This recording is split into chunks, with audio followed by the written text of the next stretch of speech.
What's going on, Drinking Buddies? Brand new podcast coming right at you. But you know what we got to do first? We have to introduce you to our brand new sponsor, Bell Flask. We've all been there. You're at a concert, a festival, a sporting event, and you're like, the booze sucks. It's overpriced. It's bottom shelf. So what do? You pick yourself up a Bell Flask. Plastic, pocket-sized. It holds a half a fifth. It's 15 ounces.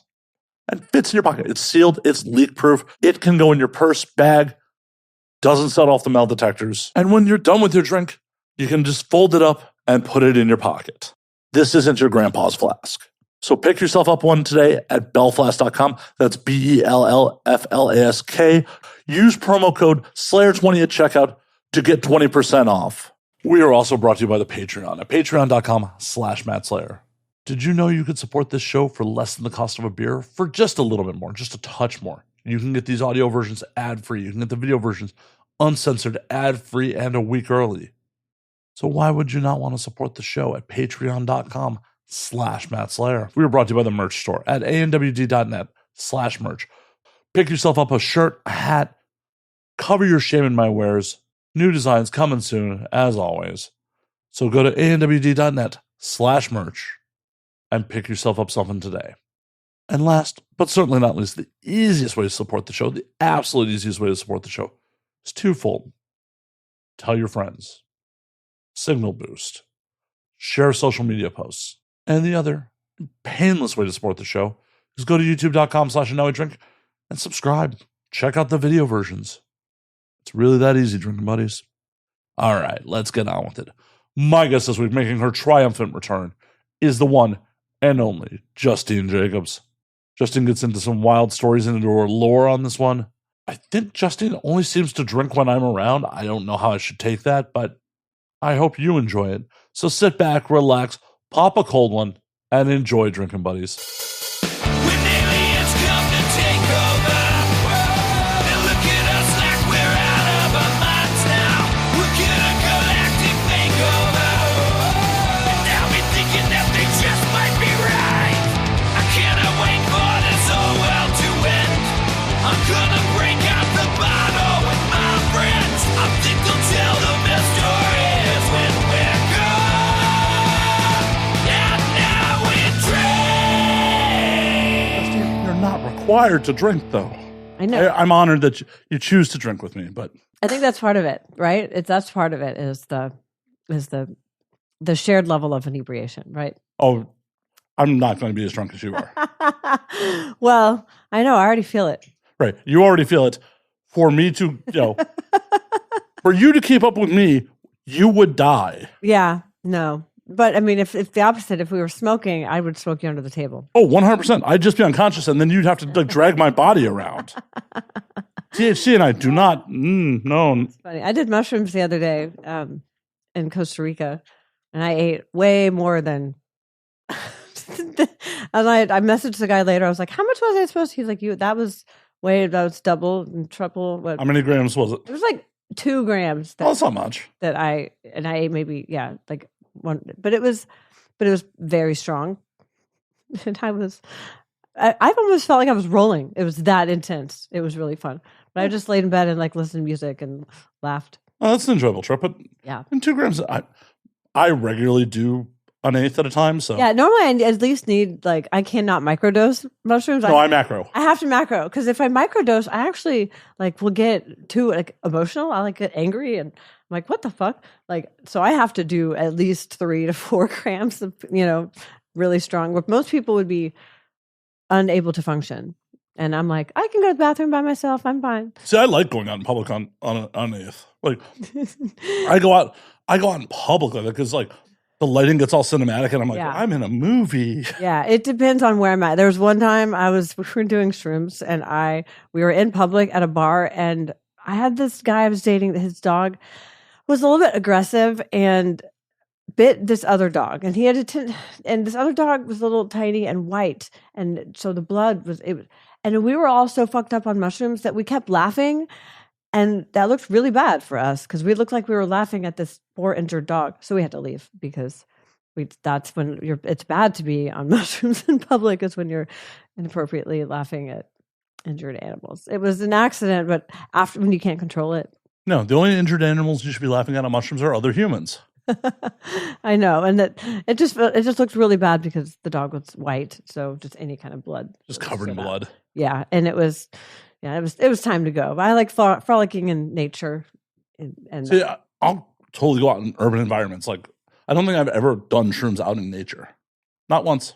Are you serious? Oh my man, my favorite's doing acid in nature. It's going to like in Austin. There's like McKinney Falls and there's Krause Springs, and you just lay in a hammock topless and just or like it's sitting in the water, and there's like these little kind of mini waterfall areas where you can just sit and the water passes through you. Oh, it's amazing. Never done any of it. Well, I mean, try to go to the beach. You guys got a beach right here. We do? It's a little chilly. You have to like wear a sweater, which is very foreign to me. I don't understand you guys' weather. It's beautiful, except for when you go to the beach. Well, yeah, the wind on water cold. And Well, I go to Costa Rica and it's water warm. well, yeah, that's Amazing. Caribbean. It's kind of known for its warm water. I know. I much prefer it. When I go Pacific is surfing, fucking cold. yeah, I don't like surfing with a wetsuit. It's just something about it, you know. But I do really want to go rollerblading on the Venice Boardwalk because I just got into rollerblading again. How very retro of you. I can't surf all the time, so rollerblading's kind of like a kind of fluid movement, you know, that's fun. But so skateboarding.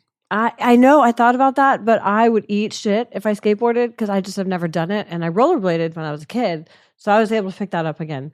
Even though I live on a hill and I never rollerbladed on hills, so I have been eating shit. And I had to look at YouTube lessons on how to like control your speed.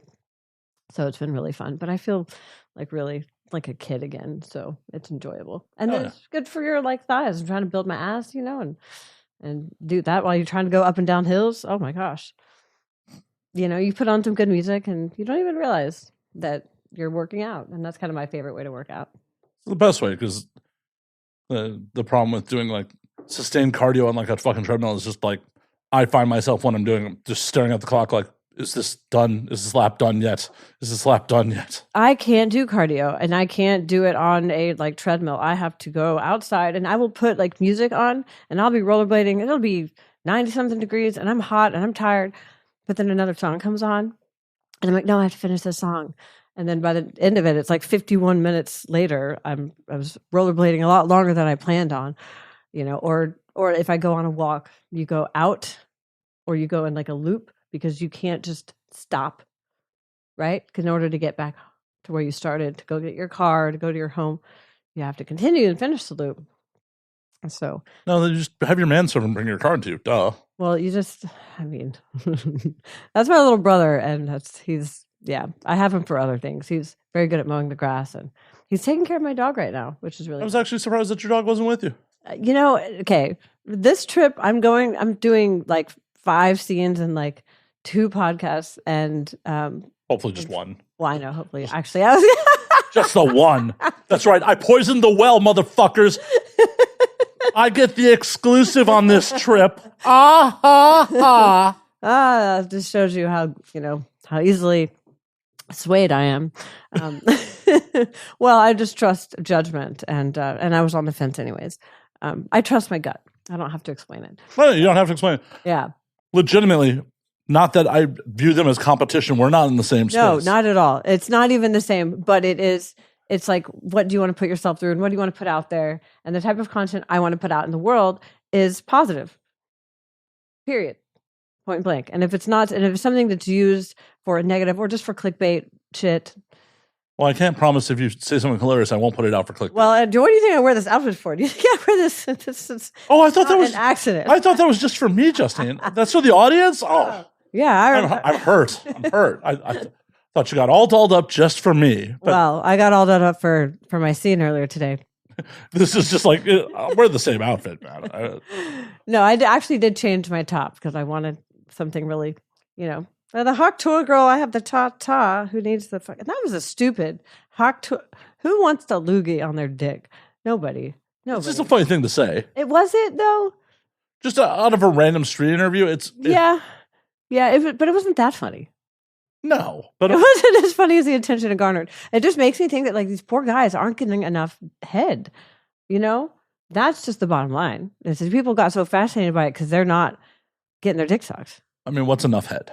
What is enough? I mean, I think what is it? What's the really statistic? Like 30% of men that are single have not had sex in a year. Isn't like that, or virgins, or there's some crazy statistics out there about the level of.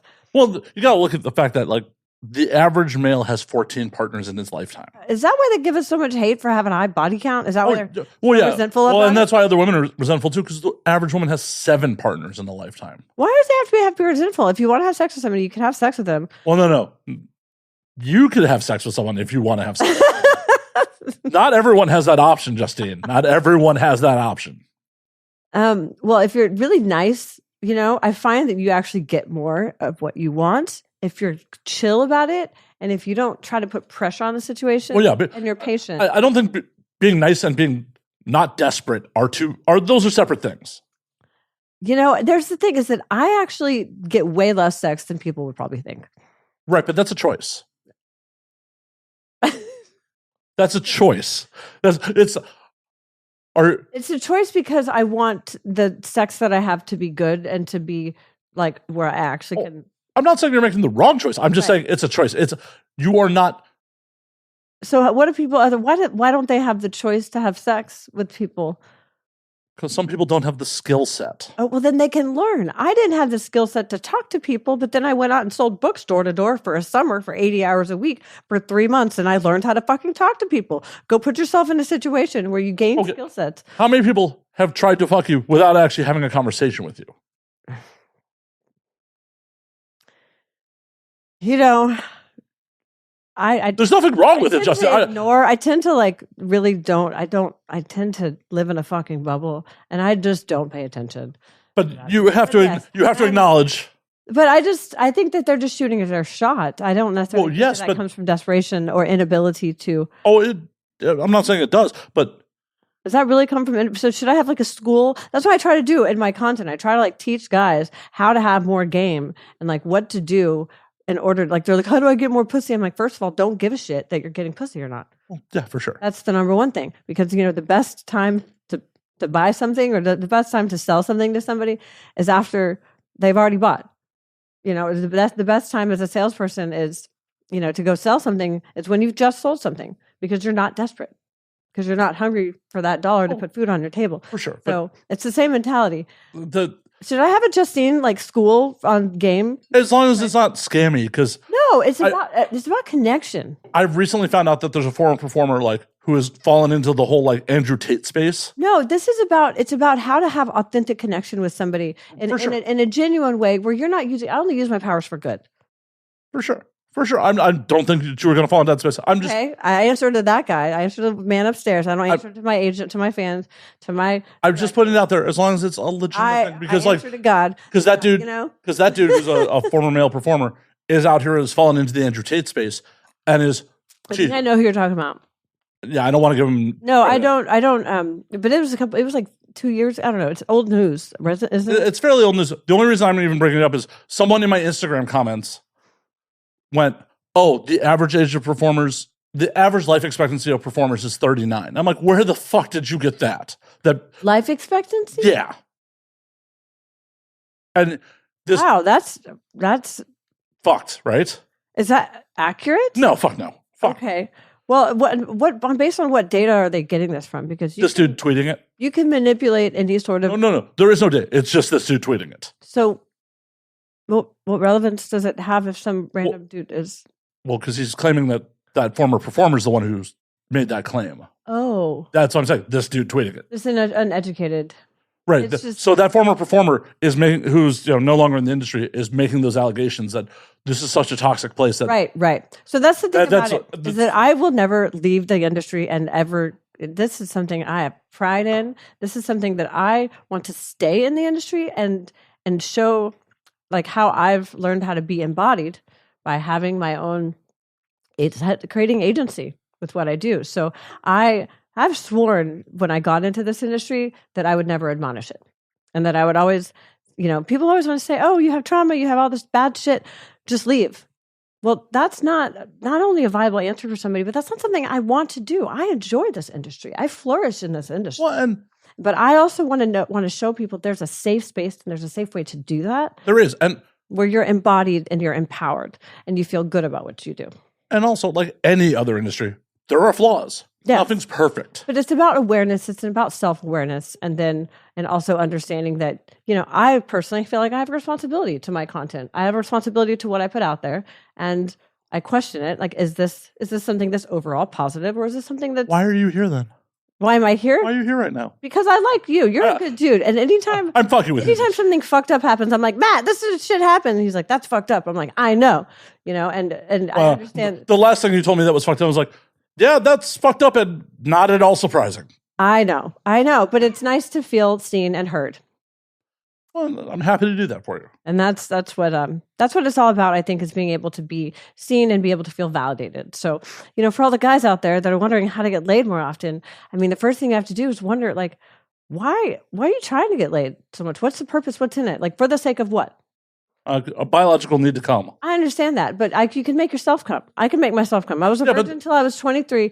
I wanted to have sex with it and have it mean something. And then sex is so meaningless. No, it's not. Whenever I had a scene today where I was able to, connect with this person. We had our boundaries. We were able to give consent. We were able to connect on a personal level. And then when it was time to do the sex part, I could be carnal and feral and let the walls come down and really just be present.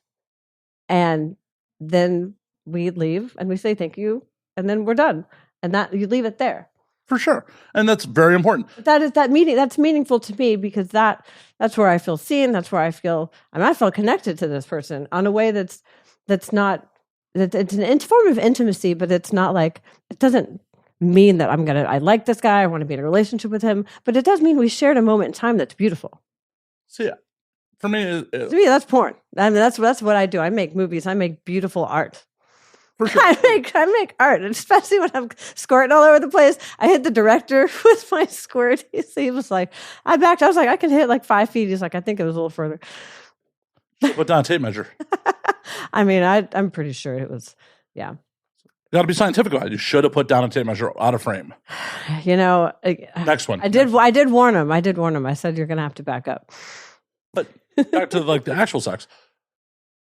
It's a form of intimacy, sure, but at the end of the day, the big difference, that in a lot of cases I want to fuck versus just jerk off is like, yeah, it feels good to have that validation of like somebody else wants me. Right. And also you get the oxytocin release of the feeling connected, which is, when women are breast sucking or they're breastfeeding their children, that's that like release of that love hormone, right? And so that's the thing, is that we need to understand how to get those hormones and how to feel that way without like manipulation or hurting other people to get these things. Well, for sure. That's why everyone should be upfront. Like, hey, are we just boning here? Cool. Yeah, and also like if you want oxytocin, a 22-second hug will achieve the same effect. So will a 7-second kiss, and you don't necessarily need to like rape somebody because you're. I don't think there's any situation where you necessarily need to rape someone, Justine. I don't think so, but I'm just saying, that's the kind of mentality, is like they need to get it so badly they're willing to cross lines and be manipulative, and that's the thing. It's like, well, that's not cool. That's just not cool. Yeah, I know, but that's this red pill shit that like you have to manipulate in order to get what you want. But the thing is what I'm telling people is that if you could just slow down, figure out why you want this, and if the person, because you might meet there's a lot of girls out there that just want a bone. Yeah. They don't want a relationship. So go find them. Exactly. Oh, believe me, I know.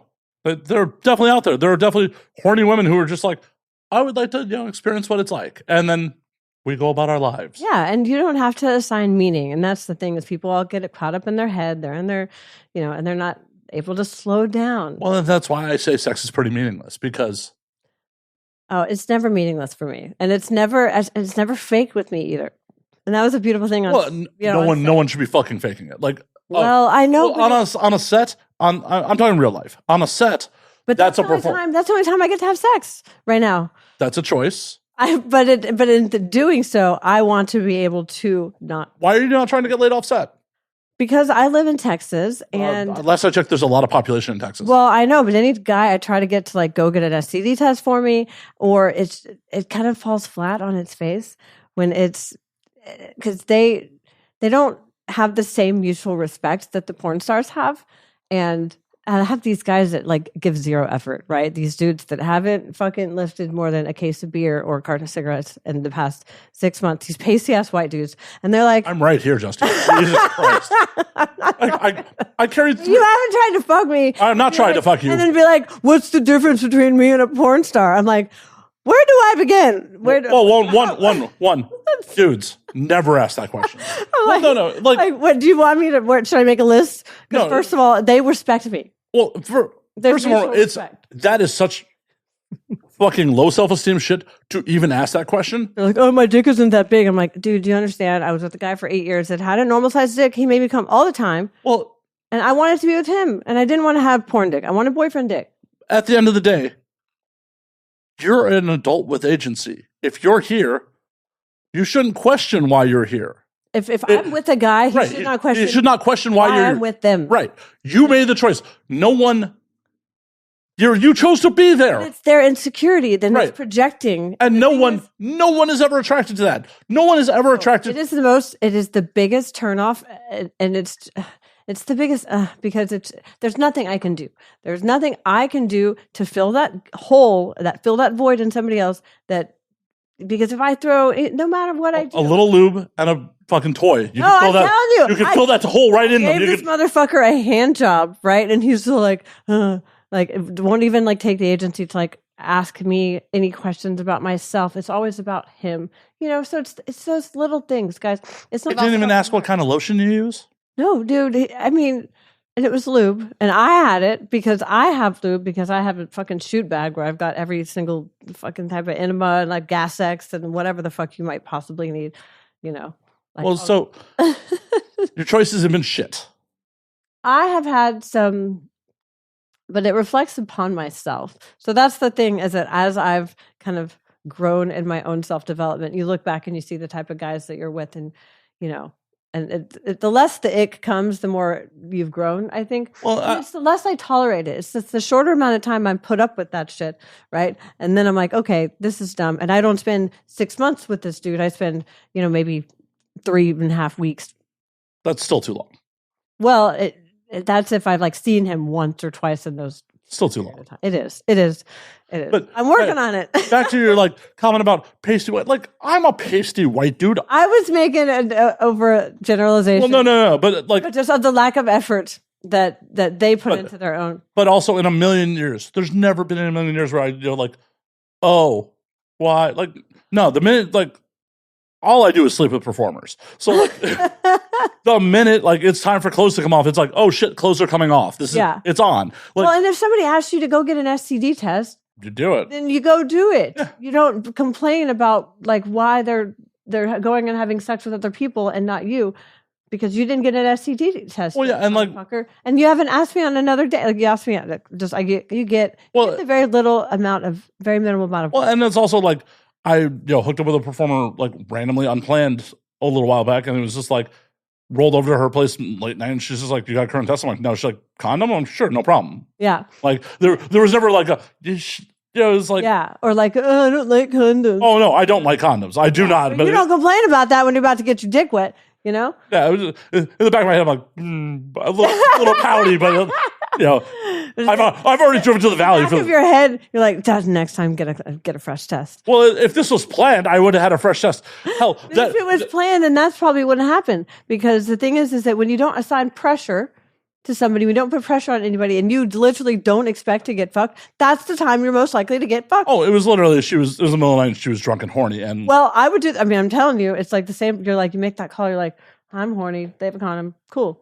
Let's do it. Oh. And in a time that you might not necessarily do that. But the thing is that it takes that low pressure environment. You don't want to walk into an Abercrombie store and get assaulted for, being you want to buy a pair of jeans? Get the fuck off of me. Chill. Yeah. I might. The way the whole conversation was she was, I think I liked a horny tweet she made, and then she DM slid me, and it was just we're talking for a minute, and she's just come over. Well, it boiled down to just I've tried to text a couple people and no one's getting back to me. I'm really horny. I'm and I just responded with, I can help with that. I can help with that. It's well then. Volunteer my services. Yeah. I volunteer as tribute. Right. I volunteer as tribute. It's oh, here's my address. Come on by. I'm all right, cool. And those times, and that's the thing. It's It's understanding when to close. And I'm a salesperson, right? So it's understanding when you build your rapport, and you had done that. You'd already spent a lot of time before that building rapport, and then you demonstrate your value. And then when those closing questions happen, when you signs of like when they're ready to buy, which is come on over, here's my address. Then you fucking close. You don't sit there and be like, well, let me do my closing routine and let me make sure. No, motherfucker, that's you listen. And if she'd been like, no, I'm cool, I'd been like, all right, no big deal. Like, also, even if you'd gone all the way there and she changed her fucking mind, you'd have been cool with that. It would have sucked really fucking hard. Oh, no, I would have been very annoyed. I would not have vocalized it. But you would not have pressured her to, and that's the thing. And that's what girls can tell, right? Is at the moment we feel pressure, we immediately the walls come up, the guards, the little fucking fortress, whatever it's called. Would have been like the moat comes out, the alligators come, and the piranhas. And I'm telling you, the moment I'm not pressured, then I'm like, okay, I think my vagina's a little wet. Let's go. It's not that fucking hard, dudes. For sure, but unfortunately, it is that hard. hopefully. The problem is a lot of. I can help with that. Down, Justin. Down. This is like a third of the way in. I don't have a current test. Relax. Man, I my poor vagina. Oh man, the thing is you gotta be careful, because I was at first when I came into this industry, I was like, I can do it. I have sex all the time. I have sex every day in real life. Not porn sex. Well, yeah, it's performative and in weird positions. Yeah, and it's dry when it's starting and stopping and starting and stopping. And I got to make sure that I'm careful. Well, and that's part of the big reason that people were so anti-condom. Yeah, no, because the friction, I cannot imagine how destroying, like how much that would hurt. Well, and it almost, this is anecdotal and what people have said from when condoms were mandatory. I mean, they're technically still mandatory in LA County, but no one enforces that shit. Oh, yeah. No, by the letter of the law, condoms are still mandatory in LA County. Yeah, and also I can't bring weed from California to Texas, but... Ooh, that's Texas's problem.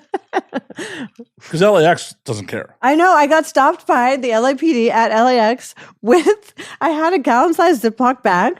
That's too much. A dirty pipe, right? I put a dirty pipe and a quarter of weed and 100 milligrams of edibles in a clear gallon-sized Ziploc bag, put it on the TSA, and then slid it through.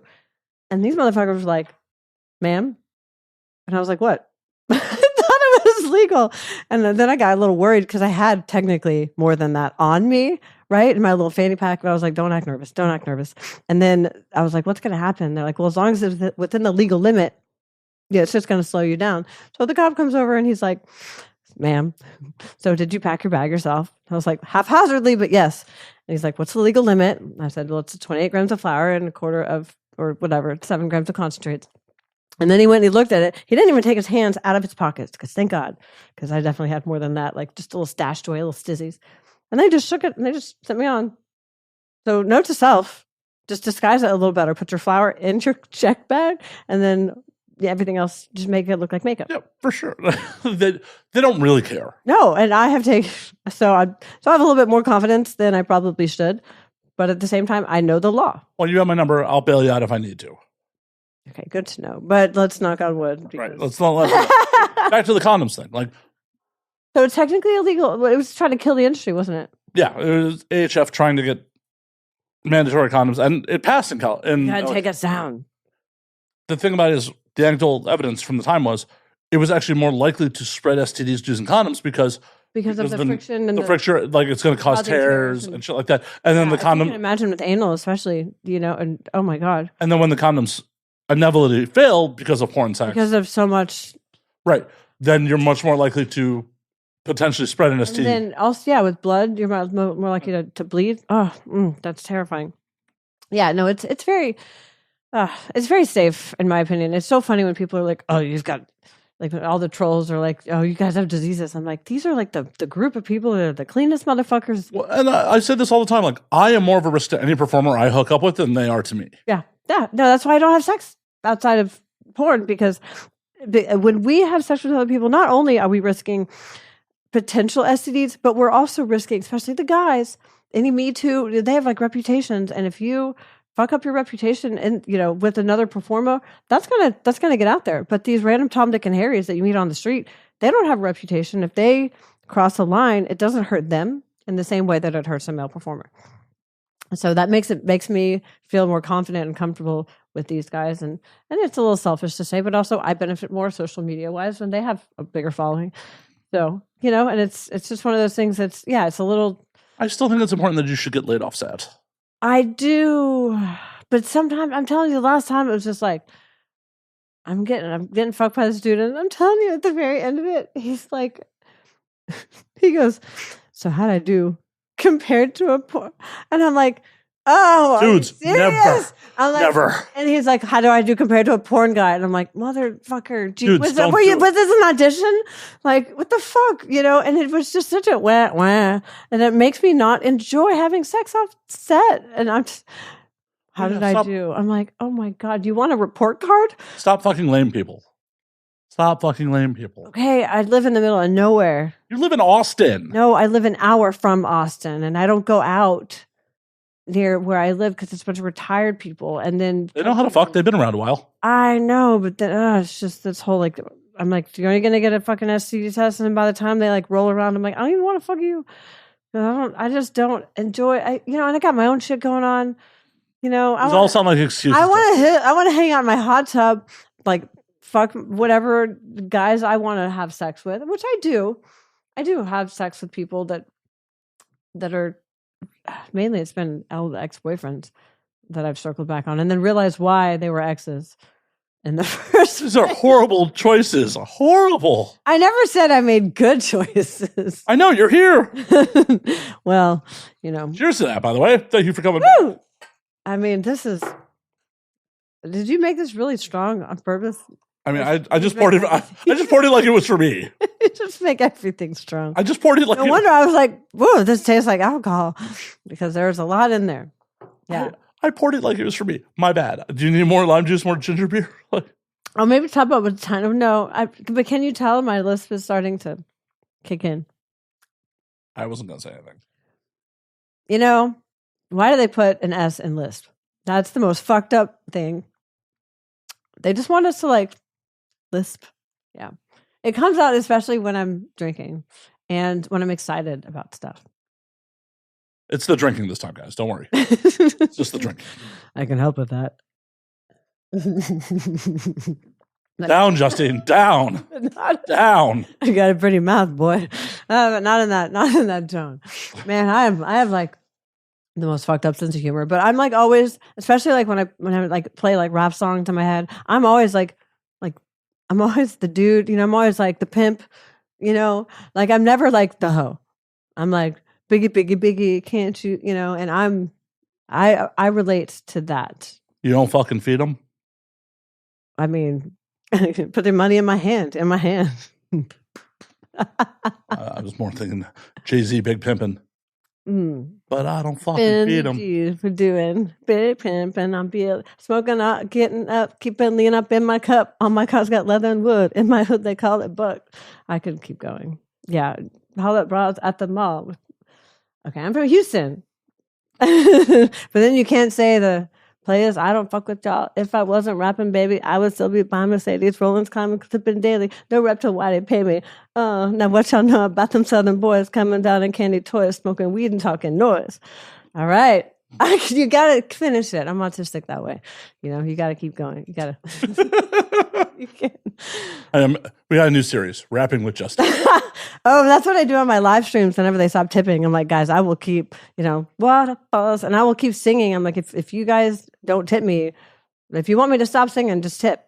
It's really not that hard. So, yeah. But especially that Houston rap, I will. I mean, yeah. I've got the lyrics in my, yeah. I was a 90s baby, you know what I mean? So some ghetto boys. My mom's playing tricks on dreams, diamond rings. Yeah. I mean, it's just, you can feel it, right? And you definitely identify with that. I believe in reincarnation. I believe in multiple lives. So, who knows? What were you beforehand? Oh, who knows? Many things. Many lives. What do you think, though? Definitely, I think I was in charge of stuff as a male. I don't know if it was in I treated women poorly, and maybe that's why I'm making up for this shit in like this life where I'm getting treated for, Oh, what's that movie? Karma, bad karma. Oh, Jesus. But I definitely know, like, I was in charge of things, you know, where I feel like I had a position of power. And maybe, I don't know, maybe I abused it. Maybe that's why I'm, you know, in this life and dealing with the things I'm dealing with and having equanimity, which I'm learning about. Did you ever see the movie Switch? No, I don't know. I'm bad with movie names. It's from 91. Who's it got in it? Jimmy Smits and Ellen Barkin. Okay. Do you know? Okay. Well, let me tell you the plot. and You'll appreciate this plot. Jimmy Smits is a like fucking full on womanizer. Okay. Who gets killed by like some I think like it's been forever, but like an ex lover or some shit like that, and he convinces the angels that it's not his time. But they send him back to Earth as a woman. Yeah, that's like when guys have a girl, when guys that treat women like shit, and they have like a daughter. And except it happens in that life. Yeah, so they send him back to Earth as a woman, and like the plot is he can't go to heaven unless one woman unconditionally loves him. Oh, is this kind of like what women? It's the Mel Gibson movie. What women think, or what women want? What women want? No, yeah. this is much. It's comedy. I mean, yeah. God, I haven't seen this movie in forever, but yeah, it's interesting, like because you know he comes back as Ellen Barkin, and it's just trying to convince his ex lovers like that it's him, and you know that would be the ultimate karma. It really would, and it would teach people a lesson. But we don't always get to remember those past lives, so we have to experience this one. So that's why I'm working on what's called equanimity, which is observation without preference. You know, which is basically not getting all fussed about things, especially when they're like stressful and dumpster fires and shit. Dumpster fires, never. Yeah, you just don't either way, you know. And I've had people that are like, I got to pay my bills. I got this. I'm like, you know, even if I can't, even if I lose everything I have, and I only got the shirt off my back, I got family I can go live with. You know, I don't need these. I like the things I have, but I don't need them. Yeah, but not everyone has that ability. Some people fucking, if they slide, they will just legitimately end up living in their car. You know, I've done that. I've been there where I have lived in. I'm telling you, my dad he owns this environmental waste disposal company, and I slept. I didn't have a house. I didn't have anywhere to live, and I slept in the fucking where there's rats, and I slept in the office, and there was barrels of oil and waste product that are in the other fucking room in this warehouse, like CrossFits. You know, I'm talking rats in the ceiling. And I slept there for a week, you know, like when I didn't have a place to stay. But that was a week. Yeah, I know. But then I pulled myself up in my bootstraps and I went out and figured out a way. Yeah, but not everyone gets that opportunity. Well, yeah, I understand that, you know. But the thing is, to be fair, Justine, having a positive attitude means that you see opportunities where there are. You're conventionally attractive. How many people are just willing to do shit for you because you're conventionally attractive? Okay. All right. You know, I don't want to seem out of touch because I am aware of my attractiveness. But at the same time, I believe that partially where the attractiveness comes from is the fact that I have a good heart and it shines through, and it comes through because your eyes are a window, basically not like to your brain directly. And I mean, think people do that's part of the package, but because I'm nice and that makes me beautiful. Well, I'm circling back to how many people want to fuck you without ever hearing a word you have to say. How many people will just do nice shit for you because they think they're going to get a chance to fuck you if they do nice things for you? But I got to use what I got. I'm not saying it's a negative in any way, shape, or form. I'm just saying it's not equal footing. It's like saying, not, but I never said it's equal footing. The thing is, you got to use the feet you have. You got. Not everyone has shit. But the thing is, you got to use whatever the fuck it is you have. Some people don't. Some people are just genetic mistakes, and someone should have not pulled out and not put them in this world. Well, man. That's a harsh statement, you know, and I'm not going to say that to anybody. You don't belong here on this world. But, you know, some of us have to work harder than others. Some of us do. And I have the benefit of being genetically fucking gifted and fucking smart as shit. And I'm able to figure out things. Right. And I'm lucky. I'm fucking lucky, man. Well, yeah, all that shit's lucky. Like, but at the same time, I understand that I'm lucky and I'm grateful for it every day. Right. I'm not saying any of these things are negative. I'm just saying you have to acknowledge. I absolutely acknowledge, and it's not fair. Life was never promised to be fair. Well, fuck no, it's not. About use the shit that you have to your advantage, make the world a better fucking place than when you left it. You know, do no harm type shit, right? Be a fucking good person. Be nice, because you'd be surprised how far you will go. Like, I've had people that I don't talk to, that have never seen my fucking face. Do you know how far people will go for me on the phone on customer service because I asked them how was their day, and they said, you're the first person all day that has asked me how my day was. And those people did not see me. They don't know what I fucking look like. But they were willing to go and put the extra mile, and they're willing to do You're things. showing them respect. But I'm conditioned to do that regardless of whether or not people want to fuck me or not. And that's the thing. Well, I'm not saying all you have to offer is people wanting to fuck you. I'm just saying. But that's what I focus on. I don't think about the other side. And maybe I should. Maybe I'm not I should saying be aware of it. You should be aware of it. It's not I something. am aware of it, but it's not something I even, something I would say value, but it's just not something that I really even like to bring up because it's something that, maybe I am a little, maybe not ashamed of the fact that I have these advantages, but I am like aware that other people don't have those advantages. Yeah, well, there's nothing to be ashamed of. Well, it's not shame, but it's more just like, oh, that sucks for you. And I don't want to seem out of touch and like a total bitch for being like, I got lucky, man. Yeah, guess what? It makes happens. my life easier in some ways. Are you upset that you can't fucking play ball like LeBron James? No. Right. And I play basketball. I am elbow height. So that is not a good place for me to be. Right, but that's the thing. You're not upset about, but you understand that, like, the man is genetically gifted. He can fucking play basketball. Absolutely. It's not fair. Guess what? Life's not fucking fair. No, you should take every advantage that you are fucking given. Life was never supposed to be fair. No. That was never part of it. That was never a given. No, life is supposed to be, there's opportunities. There's opportunities, but life is also ridiculously cruel. Like, I'm not talking That's why we're here. Honestly, I don't believe in fucking hell. This is hell. well, I believe we're here in hell. and I'm not even just talking about like with humanity. Look at like the rest of living creatures. If you are not faster than the guy next to you, you could end up a meal. Darwin, the Right. survival of the fittest. Right.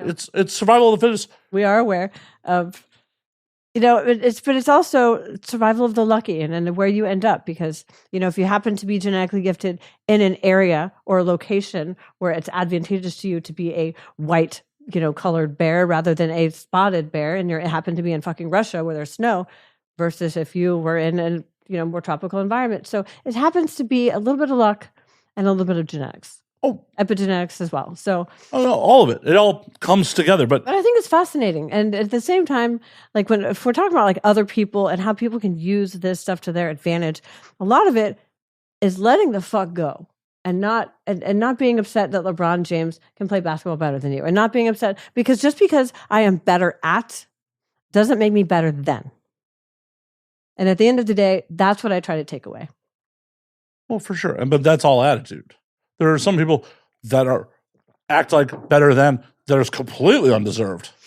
Well, and then there's only so many things that you can control in this world, and your attitude is one of them. I happen to have very good sales training.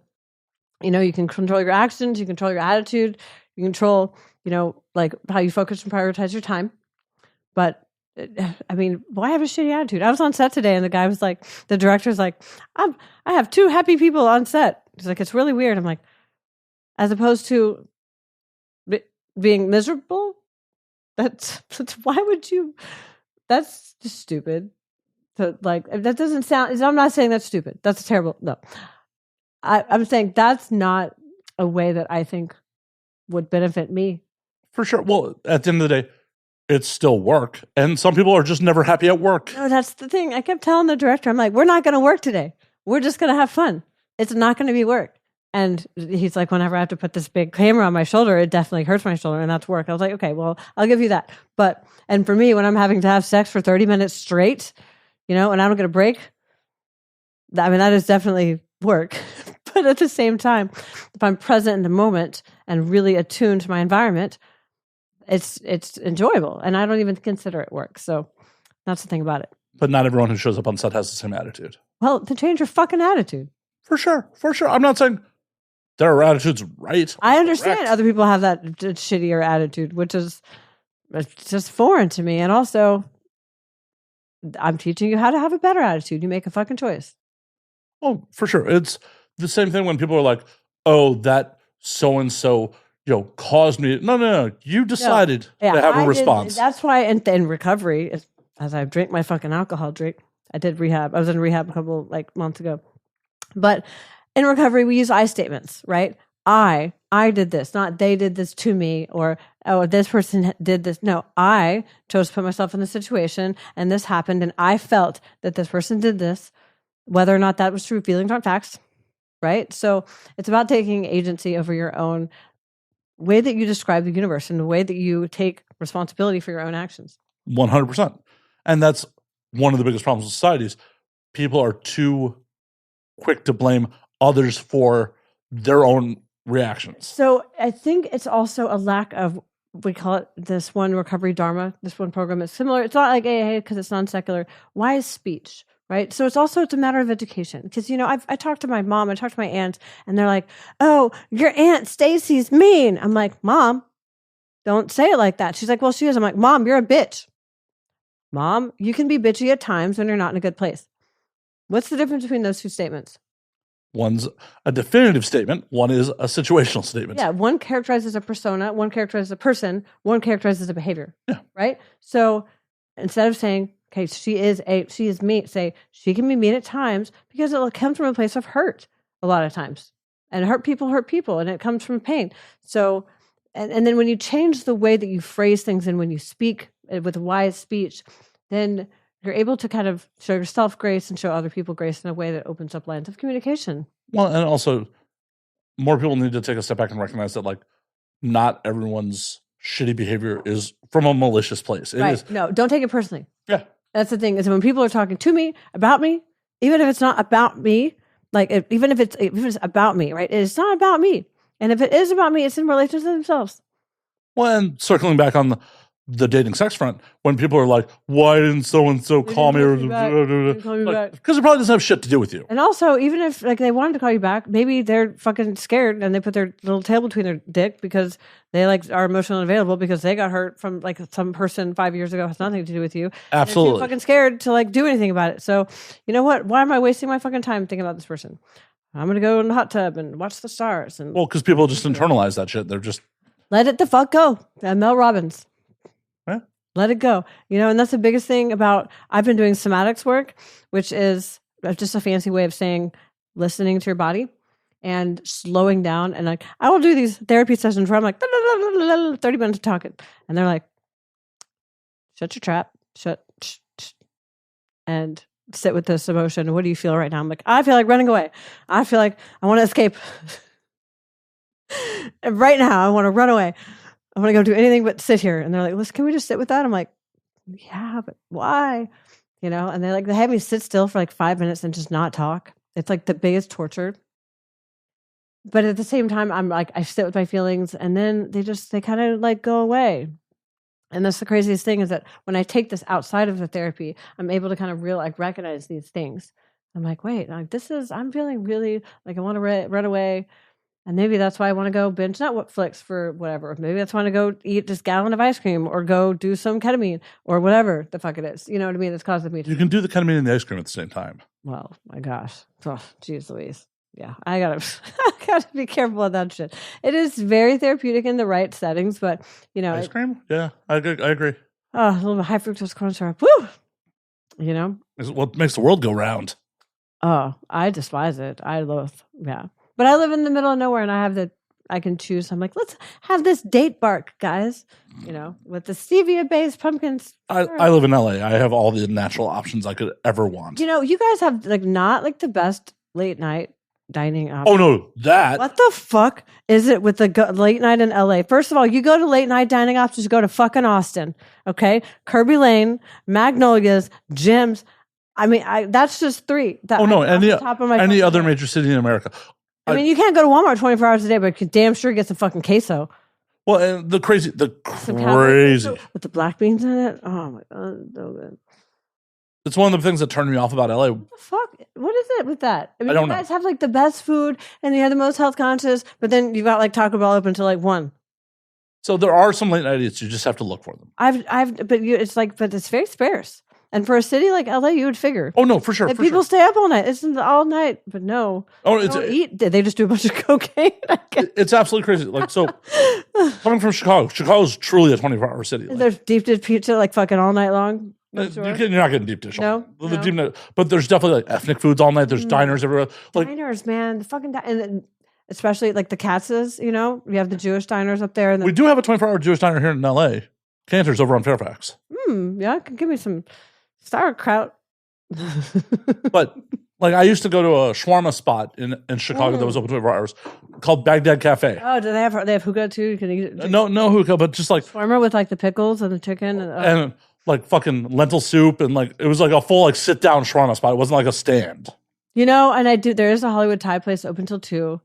Wish I did have some fucking panang. Oh, they put the curry. You know what? I do come to LA and I will get the fucking curry every single time. Crispy Pork Gang's open 24/7. Like just a little bit like a block down from. No, I look skinny, but this bitch can eat.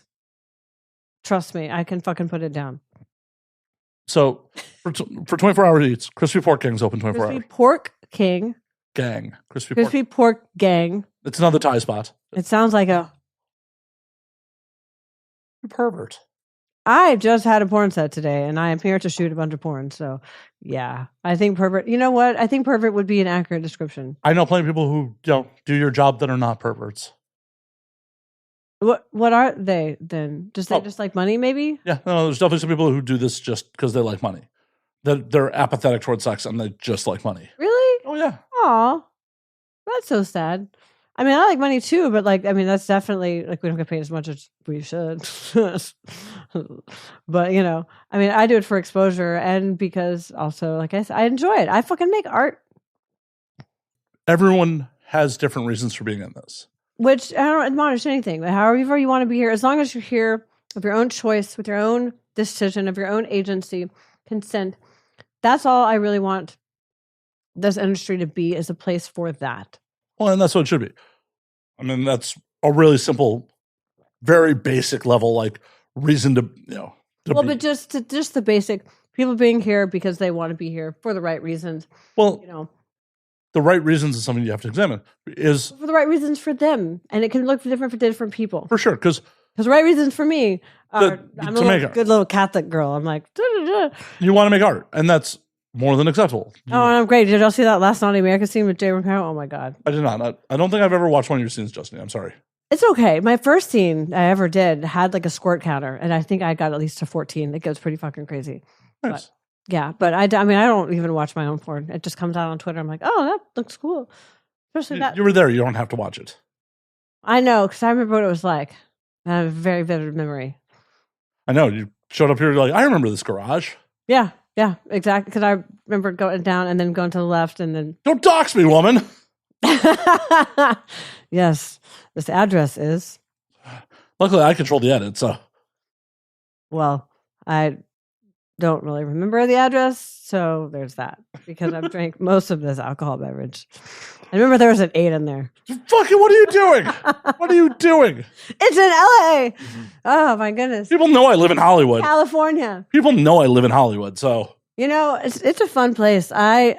People talk so much shit about California, but I come here and I'm like, dun, dun, dun, California love. Like, last time you were on the show, you were talking about making the move to here. I ran the numbers. And then also I just looked at my credit and, you know, right now, because I took a kind of like 2 years off of OnlyFans to do like porn and focus on my brand. And now I'm kind of getting back into OnlyFans. And I remember what it was like to be a content creator. And with that, I just, first of all, can't afford to move to California. And secondly, I'm in a cush fucking position. I have a hot tub. I have a view of the lake. I have a boat that I couldn't sell, or a house I couldn't sell for less than, and I have a renter.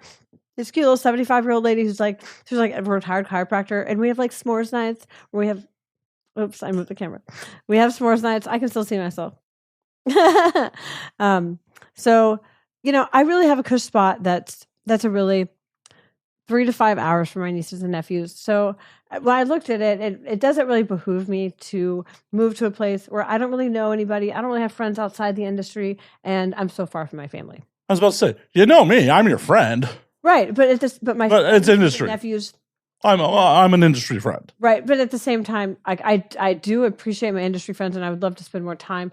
But no, you got to have balance. 100%. The fact that and every time I go to LA, I have to go see my nieces and nephews and my family in order to like refill my cup. You need a palate cleanser to fill my cup.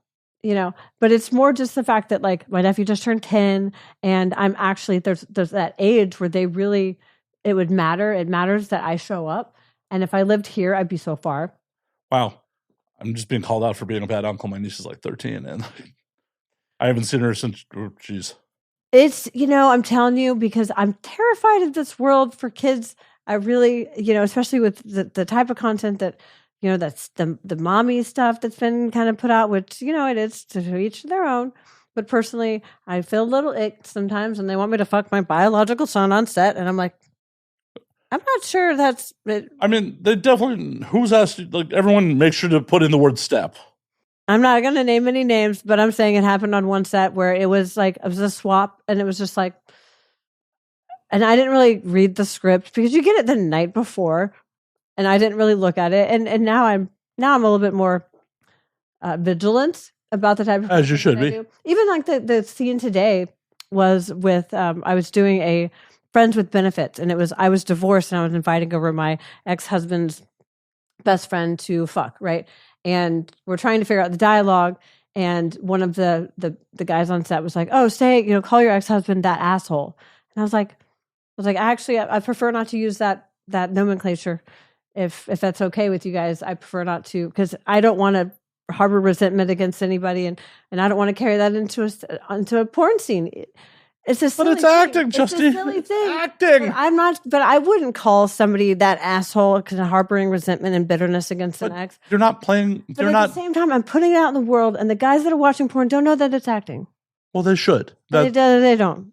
Well, I'm aware. They don't. So I know that, and I know better. And if I know better, then I have to do better.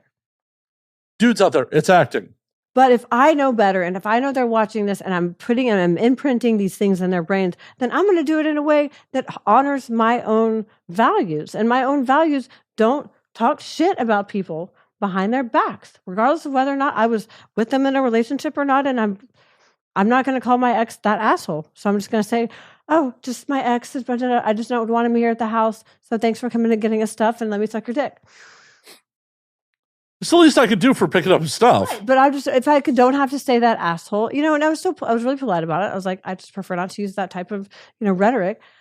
And, fortunately they were chill about it, but it's just about knowing that about myself, knowing that makes me feel bad, and I get a little feeling, and honoring that, Sure. And I think for people that do this job, not taking the time to think about those things means that you might do things that are outside your own values and don't align with you. And for me, that's what I was doing in the beginning. I was just doing whatever. And then I'd be like, well, but that makes sense, because also when you first get in, you don't know what you can say no to. Right. Well, and you don't know what you don't know, right? There's the known knowns. There's the known unknowns, the things that you know that you don't know. And then there's the unknown unknowns, the things that you don't know that you don't know, right? So you walk into set, people like, you need to know your boundaries. Well, sometimes you don't realize until you've got this dick inside you, and they're like, "It's just cream pie." And like, but I said I don't do cream pies like twice, and I've got this guy's dick who's getting limp as I'm watching it, and we're 5 minutes away from the pop shot, and I just want to get fucking paid and go home. I guess I'm going to say okay just to get this over with. And you don't realize in the moment. Of course, you can say, "Let's fake it." Of course, I know this. But sometimes you just do whatever. Yeah. And then you realize later. So that's why it's about slowing down, realizing, hey, give yourself some grace. I don't know.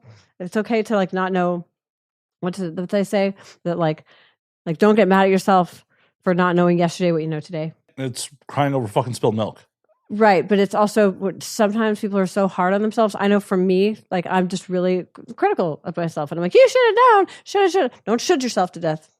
Well, it's one of those things no one in most situations knowingly makes the wrong decision. Right. And honestly, there's the time I was violated on set with that cream pie situation. I actually didn't realize until I was wrote it in my journal. And then 6 weeks later, I was like, I was like, why did I go do a bunch of drugs after that? Why did I? And then I realized, oh, I was violated. And then I ended up telling my agent I wanted to talk to the producer, and I ended up being able to have a really good conversation about it because I was able to separate myself from the situation. And I actually told him at the end, I was grateful for that situation because it made me able to really take a step back and recognize and look at you handling it responsibly. Good on you for that, because that's, I think, one of the advantages of you getting into the industry as a fully fledged adult is older. That he means old. I was 41 when I started, so that is older. Oh, yeah. And my frontal lobe is fully developed, and I have been through some life. Exactly. And Because there's definitely some younger performers who... I would have been eaten alive. I would have been eaten alive. Well, but there's also some younger performers like in that situation who would have just went and put people on blast on Twitter, even though in the moment... Right. It was a call I made. It was a call you made. My decision. And I can take that agency to say, hey, I'd like to talk about it. This made me uncomfortable, and I don't like how it went down, and I would like to talk to somebody who's responsible. And all I wanted was for it to not happen to anybody else. Right. Instead of putting people on blast, causing drama for no fucking good reason. At what point? What would that have gotten me? It wouldn't have changed the situation. It would have done nothing but harmed you. It wouldn't have made it any better. Oh, as I said, it would have done nothing but harmed you. And the thing is, it's like, I'm selfish. And I want to get what I want out of it. And what I wanted was to be able to work for this company again and to be able to have a good experience. Right. And if you had put them on blast, you probably would have never had that happen. And I wouldn't have been listened to. Nobody would have listened to me. No, you would have had some fans probably, in your corner, and that is about it. But at the same time, like, I was right.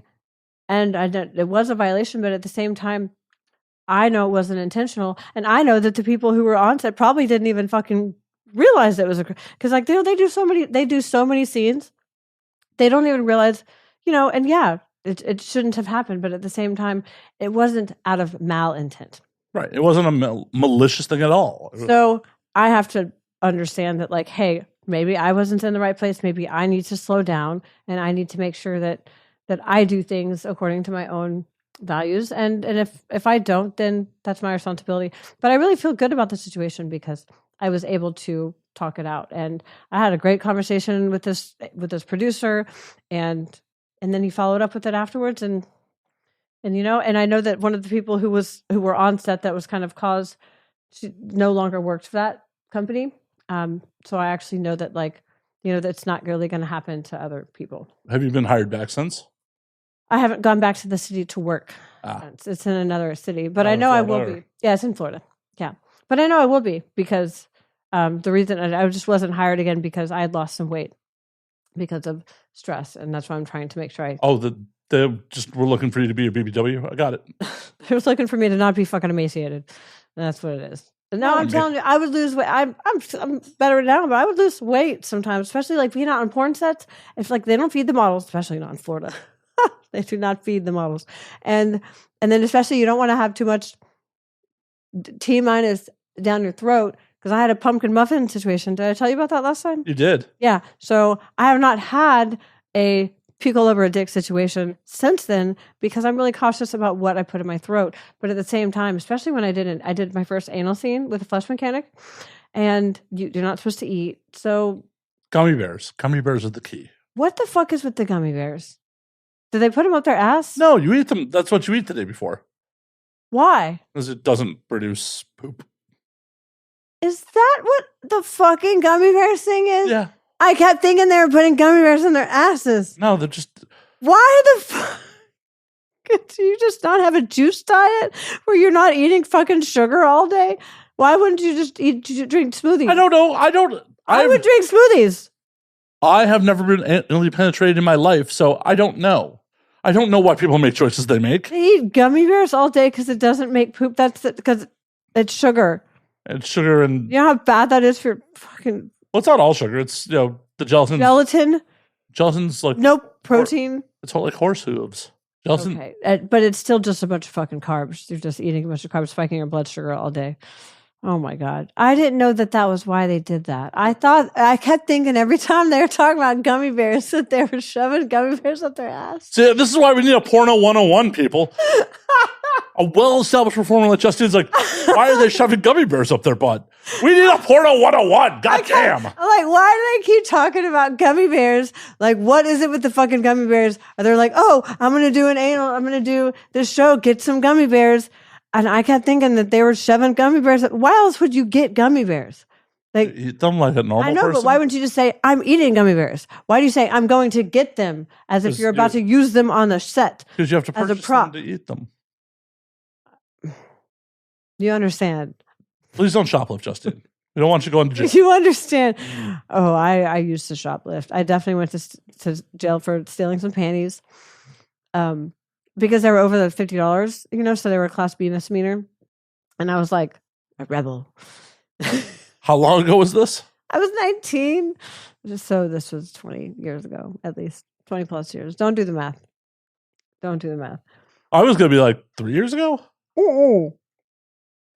3 years ago, Justine does not have time to get arrested. If I spent a day in jail, do you know how much money I would lose?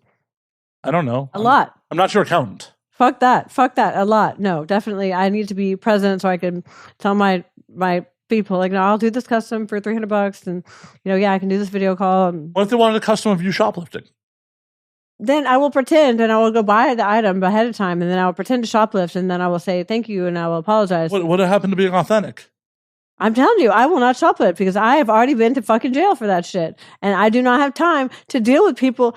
I'm telling you, what happens in jail is you meet girls who are like, I'm pregnant, so I'm going to take my prenatal pills and I'm not going to take the methadone. Because they're also withdrawing from heroin. And then they're trying to look at the number of the bail bondsman and memorize the number while they take 3 steps this way and call the bail bondsman. And they can't remember a 9-digit number from 2 steps. They're like, 512-327-4694. 51327. What was it again? And then we have to remember it for them. So I'm telling you, you go to a place, you're like, I don't belong here. That's how I felt about jail. I don't belong here. Why are you pushing your cup at me? Because it's empty. Are you wanting a refill? May I have some other one, please? Yes. I'm a civilized human being, I promise, but I have a really listen and don't make it such a heavy pour this time. All right. I can have 2 drinks, and he's like, cool, 2 drinks. But that was probably 2 drinks in one. You sure you want another one then? Yeah, but just one beverage, not a double. I mean, I poured for me, so. Pour for a little fucking virgin, like somebody who normally drinks virgin daiquiris. Okay, I normally drink a virgin mojito. I'll see what I have a half calf. Fucking no foam latte. What the fuck? Like a half alcohol. We'll be back in a moment while I refill Justine's glass. Cheers. And we're back, by the way, folks. We're back talking about puking up. Hot damn. I think I was in a sleeping bag. There was I swear I was very, very young, 20, 21, very. And it's back in the Goldschlager when you're puking up the gold flakes. Never picked up Goldschlager. Oh, lucky. No, that was a choice. There's always so many choices with you, but sometimes you don't realize when you're that fucked up that you shouldn't be keeping drinking. Oh no, I kept drinking. I just, from the majority of my drinking career, you never threw up? Oh no, I have thrown up a lot of times. I've thrown up on multiple continents. That's a W? I think so. I've definitely thrown up in Asia. I've never been to Asia. This motherfucker's thrown up in Asia? Oh, I've thrown up in Asia. I've thrown up in public in Asia. Oh, I'd be terrified. And hit it a little hard in Tokyo. Sorry, I didn't even make it a full fucking episode. Sorry. Really? Definitely puked in Tokyo. Didn't puke in South America.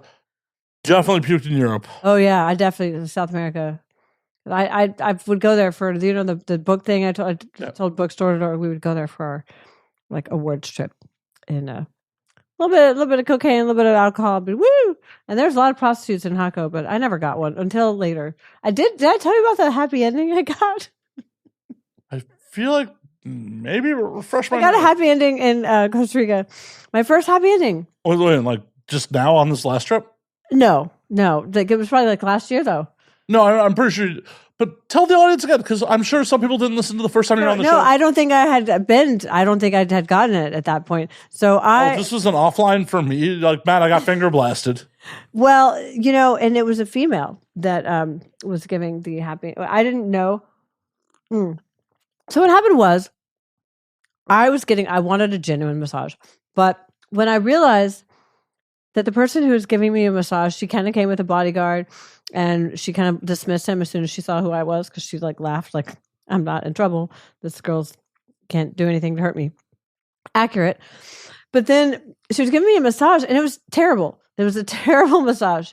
And but then she kind of kept going really close to my inner thigh, right? And I was like, is she brushing the lips to my vagina on purpose? And I was like, And I kept thinking, I was like, how does happy ending massages work? And I did it for research. For the bit. I get it. I mean, because I wanted to know for research purposes how people get into a happy ending and how if people want to know how to get laid. I'm telling you, just go, try to chill out, and then you kind of like give permission. So what happened is she can't get really close to my inner thigh. So I would open my legs just a little bit to see what would happen. I'm like, so if I kind of open my thighs and get really comfortable, is she going to kind of keep? So then, that happened. And then we go to flip over, and I see all this in a porn one time where I took the towel and I just kind of just slid it off my body. So I was like completely naked. Right. And then she goes, happy ending. Real quiet. And I was like, sure. I was like, how much? She's like, 200. I was like, okay, cool. 200 US or 200 local? US. I was like, all right, whatever, let's do it. And then this girl starts eating me out. And I was like, all right, that's interesting. I didn't think they would do that, but I guess. Did she ask you how she compared to a porn star? She didn't know I was a porn star. But she did think I was with this person who I was like shooting with, that I was not having sex with. She thought I was that person's husband. I was like, no. And then I kept, when I didn't want the person I was with to know, I got a happy ending. So I had to go pay this girl, and I kept going to all these different ATMs. And he was like, well, how much do you need? How much do you owe her? And I'm like, I'll just get it. No big deal. I'm like, I didn't want to be like 200, because he'd be like, why do you owe her that much money? So. Did she at least eat your pussy well? Yeah, I mean, I came one time, which is really low for me, but I just was there for the experience. I just wanted to kind of see what it was like. I didn't really care about getting off. And then after she's trying, she like fingered me, and then she like grabs my hand, she puts it on her titty, like she's really trying to like get me off. So I like came one time, and I was like, okay, can I just enjoy the massage for the rest of it? I don't really need, I didn't really care about the sex part. I was just curious. Mainly. But it was a really pleasant experience. Worth the 200? I mean, for the research purposes, for the fact that I didn't know what it was like, and I was like, is there like a secret word? Is there like a phrase that you whisper that you're like, let's do this? Like how do you get into a happy ending? But now I know it's just that little bit of permission, that little bit of consent, that little bit of like, instead of like some people would like close their thighs and be really like, and that would be a sign of no, don't keep going. But if you kind of like open up your thigh, you're like, I'd be kind of, is that what you're up? Is that on the menu? Well, it's like reading body language in any situation. Mm-hmm. So I think that's what it's about. It's just listening and slowing down. Well, reading the room in general in life is a great example. I remember, on the other end of it, God, it had to be AVN 14. And the only reason I'm thinking about it is it's this girl's birthday today. So happy birthday. Woo! That's what I do for birthdays. I didn't get tits for my birthday. You can have tits for your birthday and for her birthday. Well, thank you, Justine. There you go. Thank you. But we're hanging out all night. Yeah. Bender. Just kidding. AVN, it was a bit of a vendor. AVN 13. Oh, yeah. I've been to those. AVN, it's got to be AVN 13 or 14. And we hang out till like the sun comes. Oh, those are fun days. And like I walk her back to her hotel. And as we're about to part for the night, like I go in for a kiss. I'm like, I feel her tense up. I'm like, oh, never mind then. Yeah. I misread the room. Yeah.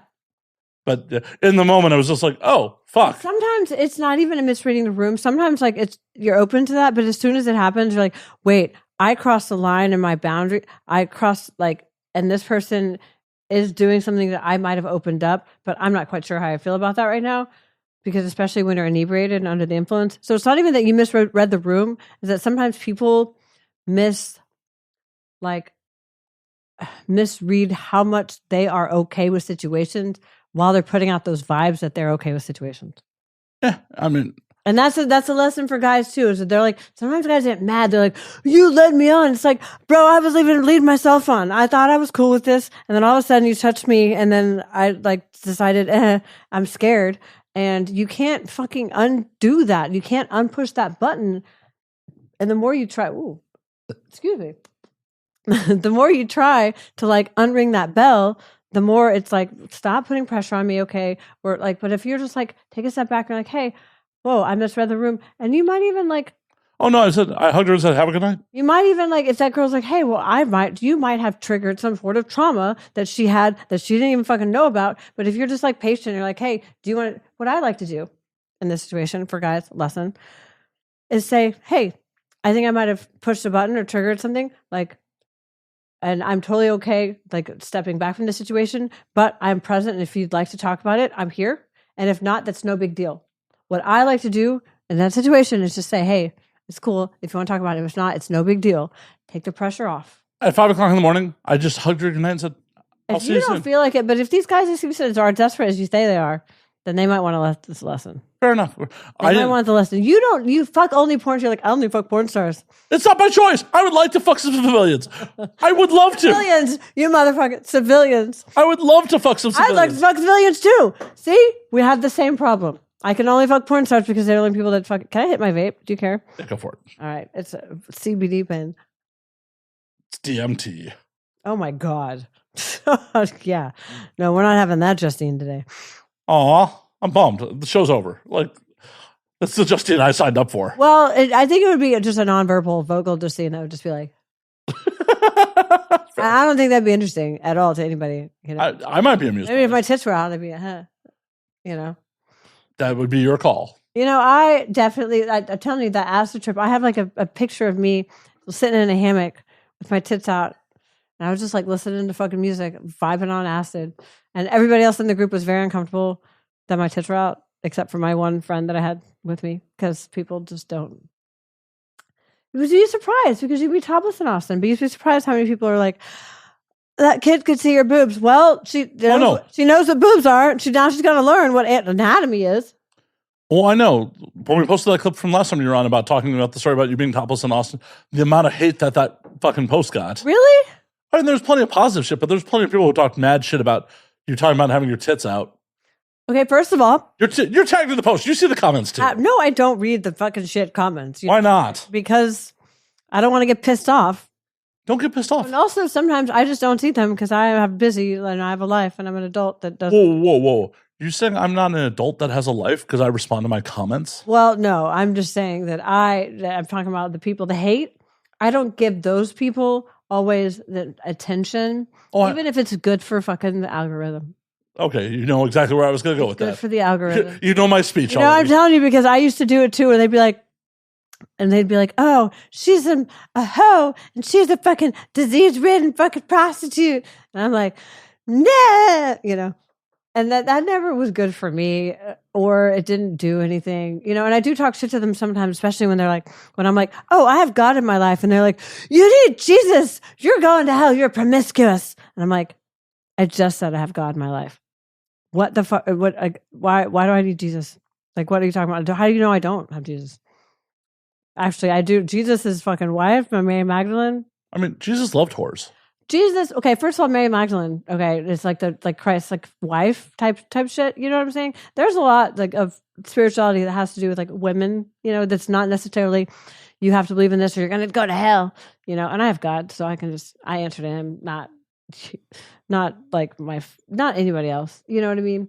So I think if like other people like throw their shit in my face, it says more about them than it says about me. Well, it obviously says more about them because anyone who is happy, successful, and busy doesn't have time to bring strangers down. Well, and especially anybody, like the thing is that when I talk about stuff like that and people like throw shit in my face, that they don't stop to ask, well, what does it mean to you if you have God in your life and you do this job that's very, you know, oriented and not necessarily good? Like, how do you like reconcile that with your faith? People don't ask me those questions. They just say, you don't have Jesus, you're going to hell. At the end of the day, one, I don't believe in God. I am very much an atheist. But you have every right to, you know. I do. Because that's the second point I was going to make. If God does exist, God gave us monkeys free will. So if God didn't want you to do it, God wouldn't have given you free will to make these choices. The thing about it is that, you know, I was very young and I was like raised as a Catholic. And I had a near-death experience last year, and after that, How do I not know about that? I don't talk about it that much. So are you willing to talk about it now? Sure. So Okay. And I'm going to say this. So the person I was supposed to go meet Jenna Jameson for dinner. And I was at Vegas at this hotel bar that I wouldn't have been in otherwise. And she didn't do anything wrong. She just had something else going on. So I didn't end up meeting up with her. Ended up meeting some guy. We ended up talking and I was kind of lonely. So I ended up going to hang out with him and he said that he had some cocaine. I was like, okay, well, do you have any ketamine? And because I was kind of into that at the time, that was my drug of choice. And he was like, yes, but, and he goes into this thing about how it's something like ketamine. So anyways, Oh, God. I know. We go to his house. I do a tiny little bump of cocaine, and then I do this tiny little bump of this brown stuff that he says feels like ketamine. All of a sudden, I get really tired. I go kind of want to like lay down in one of his spare bedrooms, and everything fades to black. And this was on a Friday night. So Sunday afternoon, I wake up with my arms restrained to a hospital bed and nurses standing over me, and all of a sudden, I've intubated with a tube down my throat.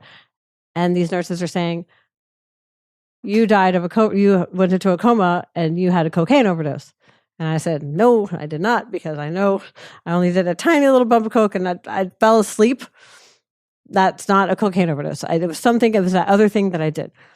So turns out that it was something called Amanita muscaria, which is a very rare but legally obtainable and legally obtained substance that I got a rare reaction to, that I went into respiratory failure and went into a coma and almost died. And I would have stopped breathing had I not had the tube down my throat. Well, thankfully that dude didn't just ditch you. Well, I don't think he wanted to be responsible for a homicide. He did actually end up paying me like $2,000 because I lost the scene because of it, which my agent doesn't know about. They thought I went to the ICU I told him I went to the ER for dehydration when I was like, Justine, this is on a podcast. they're not gonna watch it. They're not gonna. And if they do, it's been a long time, and I already went to rehab because of all the shit that I went through. So, okay. You know what I mean? I'm just putting it out there that if you wanted to cut, now's the time to say. Honestly, I'm not ashamed of what happened because it really came full circle. Because I actually had to work that week, and literally, I'm in this hospital bed, and I had fucked up my veins because I had this like the tightest IV, and I remember like when I woke up, I heard a little voice that said. It tapped on my shoulder and said, let's try this again. I'm glad you're still here. The most gentle voice. And I remember being like, okay, I'm just going to shove this down and deal with it. Because I had like a fucking browser scene that week. I had a fucking, like some huge fucking scenes. And I could not deal with it. So then like a couple of weeks later, I was like dealing with this fucking stomach pain, this gastritis from stress. And like, I remember asking my Nana, ask God for help. I was like, please God help me. And then my Nana, who died 2 years ago, responded and said, just talk to God. And she's like, if all these things that trip you up about like religion, about all these people that are like fighting about Jesus, she's like, don't worry about it. Just talk to God. And I was like, oh yeah. And then I talked to God. He's like, I love you. I don't give a shit about any of this. I love you. I'm like, oh yeah, I remember that. And I just fucking, and I just love God and God loves me. And it's the most beautiful thing. Because it's true, and I'm a child of God, and I'm a woman of God, and it's something that I forgot about. And for 20 years, I forgot about it, and now I'm back, and now I have that strength and that conviction, and it means to me something different than like probably. I don't have this Bible. I'm not like adhered to this, these semantics and this ideology, right? Because to me, it's just about connection and about like the best things of all the religions. Just take the best of it, and that's what I believe God is. And it's just about harmony in the universe, and then getting back to this place. We're in hell. This is hell. There's heaven and this is in hell. And it's just about your soul going back to that sea of light that we were originated from. I like hell. Well, you're here. I know. Well, enjoy Good it. time. Yeah, I know. It's fun. Cheers to that. Party in the USA. You know what I'm saying? So it's fucking fun. But at the same time, I'm done. I'm ready. At the end of this life, I'm going to visit my Nana. I'm going to go see, I'm done. So the thing is right now, I've got to spend this life doing something worth it. And that's why I'm here. What's worth it? That's why I want to do this women empowerment. That's why I want to like show people how to have agency in this world. I want to be there for my nieces and nephews whenever they're going through hard times. I want them to know they can come to me or their uncle, my little brother, who's 14 years younger than me. He went to prison, and He's my hero. He is my fucking hero. But the two of us, we've been through some shit, you know? So we're going to be able to like not judge them. And because my sister and my sister's, she's good. She doesn't know what this fucking drug stuff is. She doesn't know this ugly side of life. Thank God. I don't want her to. Well, no, I think everyone should experience some ugly side of life. Well, it makes you appreciate. No, she has for sure, but at the same time, like she saw the ugly side and recognized it a lot sooner than I did, and didn't have to go down as far roads to hell as I did in order to recognize, okay, this is not the road I want to go. Because if you have no bad, you can't have good. No, she's definitely had that, but it's just I'm going to be there for my nieces and nephews when they have places that they can't talk to their parents about. And that's important to me. It's to be that place where people can, otherwise the shit that I've been through, what was it for? For the sake of what? And if it's for the sake of being able to have somebody else recognize what they've been through and to be able to help reconcile that with their own, their own, sense of agency and sense of like feeling good about themselves, then it was for something good. I mean, sometimes you just go through shit because you have to go through shit. I know, but if I go through shit and it was worth it because it helps somebody else, that makes it all the more like worth it. It's worth it just for the life experience. I know, but my life experience isn't enough, because I've been through some shit. But also I want to help the world. I want to make the world a better place. Well, you're out here fighting prostate cancer. Fighting prostate cancer? Is that what happens when I suck on balls? Well, so men, if they need to come so many times a month to reduce the risk of prostate cancer. So what about this tantra shit that guys talk about? The guys talk about like wanting to do tantra and how that's some bullshit. Human retention is so Fuck important. that. So like I don't know if you know Dave Asprey. He's this like very like this biohacker dude, but he's always about just like, so if you like want to do tantra and you like want to look into your partner's eyes and then you hold it and then you edge and then you don't come and you just bring it back. And I'm like, you just want to talk shit about porn. No. So I want to hold my orgasm as long as it takes from me to try to get my partner off, but then I want to pop 10 times. If I need to come at least 10 times, and then you think about having an orgasm, and then you think about coming, and then we're okay. I'm sorry. I give me some fucking Alex Legend. I'm spoiled. It's okay, Justine. We're not fucking. I don't care. Have you? Okay, but that motherfucker that did his like. Oh my God. I have never had sex with Alex Legend. Not my type. You never. He's not, be that whole. I don't sleep with men. Like when I get like, and I'm like so close to coming, right? And then he'll like whisper like sweet like French nothings in my ear, and I'm just like ah, and I can just. It's so fun. I'm telling you, that's why I'm so spoiled with these fucking porn guys. It's because they're so sensitive, and that's the thing that's the difference with not porn guys and people that fuck guys, people in the industry, is because their sensitivity. It's like porn guys, they're like, they know when I'm about to come. They know, like it's versus like I fucked like some guy who's not a porn guy, who's a civilian. One of my exes, I squirted on this guy's dick, and I didn't say anything just because I wanted to see if he was going to even notice. And then he's like, "Did you squirt on me?" I'm like, "Yeah, you didn't like, you couldn't tell." He's like, he couldn't tell that I squirted on his dick. That's weird. I know. I'm like, these guys can tell when I'm about to squirt. And they're like, ooh, give it to me, give it to me, give it to me. And you're like, I'm going to give it to you, give it to me. And then you get excited and you give it to him and they're like, ah. The first time I hooked up with someone who squirted, it's like, I was intimately aware. I was 20 and I was confused. It's like, what the waterwork? Well, the first time, like, the first girl I ever hooked up with who squirted, like, we're banging, all of a sudden just splash against my balls. I'm just like, what the fuck? And then there was once I realized what happened, it was a point of pride. Like, right, it is. It's like, I did that. I did that. You're like, ooh, gold star. Yeah, that whole sexual encounter was an emotional roller coaster because it was like, yeah, I did that. And then when I went to the bathroom to take the condom off and realized it was in a ring around the base of my cock because it had broken. Oh. It was an emotional roller coaster. I'm like, oh shit, I came inside that girl. Oh man. Oh, that's terrible. Like I have had an experience when you are terrified after so I was at strip club and I was like getting my nipples sucked because I kind of like that, and then I would be like grinding on some dude with a pair of panties, like multiple pairs of panties. Like I would wear a tee-back and like a boy short, and then I would squirt because I would get so fucking turned on, and then my panties would be wet for the rest of the fucking night, and I would get so fucking pissed off about That's it. how you get jock itch.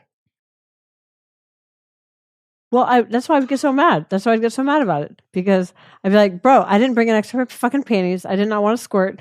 And Well, that is your lack of preparation. well, I never planned on getting like fucking coming that hard at a fucking strip club. It happened twice in my life. And Well, it happened after the first time. You should have planned for it. it happened twice after 10 fucking years. So Guess what? After the first time, you should have just been like, these are the backup panties in my locker. there's a house mom for that reason.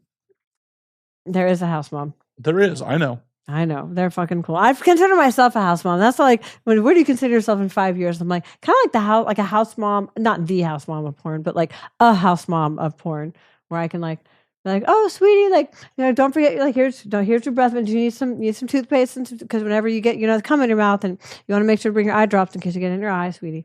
And here's some extra like makeup wipes and some coochie wipes. Here, honey, here's a makeup sponge. You're bleeding a little. Oh my gosh. The funny, it's like, there's like a scene I did with this. I'm telling you, this girl was suffocating me with her fucking, she's sitting on my face. And I was like, all I can taste is like iron. Because she was on her period. And it was like metallic. I'm like, sweetie, like, can you give me some air? Can you give me some air, please? And like, also, like, do I have some Indian paint on my fucking face? But it definitely tasted a lot like iron. So? It was fine. See, I'm on record being like, I have no problems going down. But the thing is that irks me is that I didn't get my pussy eaten at all by her, but I ate a ton of pussy, and I was like, oh no, Justine, life isn't fair. I was like, life isn't fair, Justine. You didn't get your pussy eaten. No, I didn't. But I got the shit fucked out of me though. But still, I was like, I've got a face full of iron, and literally I was being suffocated. I'm like, okay, you're super cool and all. I really appreciate you, but it's like I was like, yeah, my face was being shoved into the fucking mattress. I'm like, honey, I have to breathe. I love you to death. You're super cute. I love these girls. They're so fucking fun. These little porn girls. Like, I have like the most fun with them. And they're like super like fun to work with too, especially like a boy girl scene. Where they're like, I had this one where I was supposed to be pumping milk because I had just had a kid apparently, and I was in the office and I was like the boss, and I'm like breast pumping, and this girl comes in and she's like, oh, excuse me, and she's all fumbling around. I'm like, and then I like drop my breast pumps. I'm like, you need to come over here and suck my titties. So she's like, okay, cool. And then they have this like coconut kind of like milk, like drink, that she's got in her mouth that like is dripping all over and is sticky all over. And then like at one point she's like, oh, what if I put it in my mouth and it comes out? I'm like, that's a great idea. And then I'm like, let's fucking play around. And it's fun. And they're fun. Yeah. It's good times. That's why I like fucking porn people, because they're fun and everything's, I don't really get that because other girls outside the industry, people are just more insecure. Well, stop living in Texas. Well, I can come to Vegas or I can come to Austin. Where am I now? LA? Yes. Please tell me you know where you are. You've been here before. Jesus I'm Christ. in LA. I was here for I just got here yesterday. It hasn't even been a whole day. You've literally been here before. Okay, I'm going to be, and I'm doing multiple scenes in 4 cities, and I've got one podcast, not 2. And damn right. And my nephew's hockey game, and what the fuck else am I doing? I don't know. But like, I've got a bunch of shit going on. I'm just busting your balls. I understand. Big dream. Yeah, I got some big old balls. Like, theoretically, if I did have balls, they would be very, very big. Because I'm like a that super sounds brave uncomfortable. person. No, man, I'm like brave. I got courage. Yeah. It's hard to be brave when you have large testicles. That's just more of a target. They're very sensitive. My theoretical testicles. Well, that's someone else's. My metaphorical testicles. Someone else has done this bit, but it's pretty funny when everyone's like, oh, you're a pussy. Pussies bring life. Pussies stretch. Excuse me, do you know my life? Yes, my flower of life. If you tried to stretch my testicles, I will scream. Oh, actually, I was known back in junior high for kicking dudes in the testicles. Yeah. Testicles are very sensitive. Hell, it was bad. I was I'm still like my little sister is like 4. Like I was the class of like 2000. She was like 2004. So she got the brunt of actually my little brothers who were like 11 and 14 years younger than me got shit because I kicked dudes in the balls. And it was known for like a decade in my fucking school. Because I didn't, first of all, I was like really like terrible at comebacks and being witty. So you chose violence? So yeah.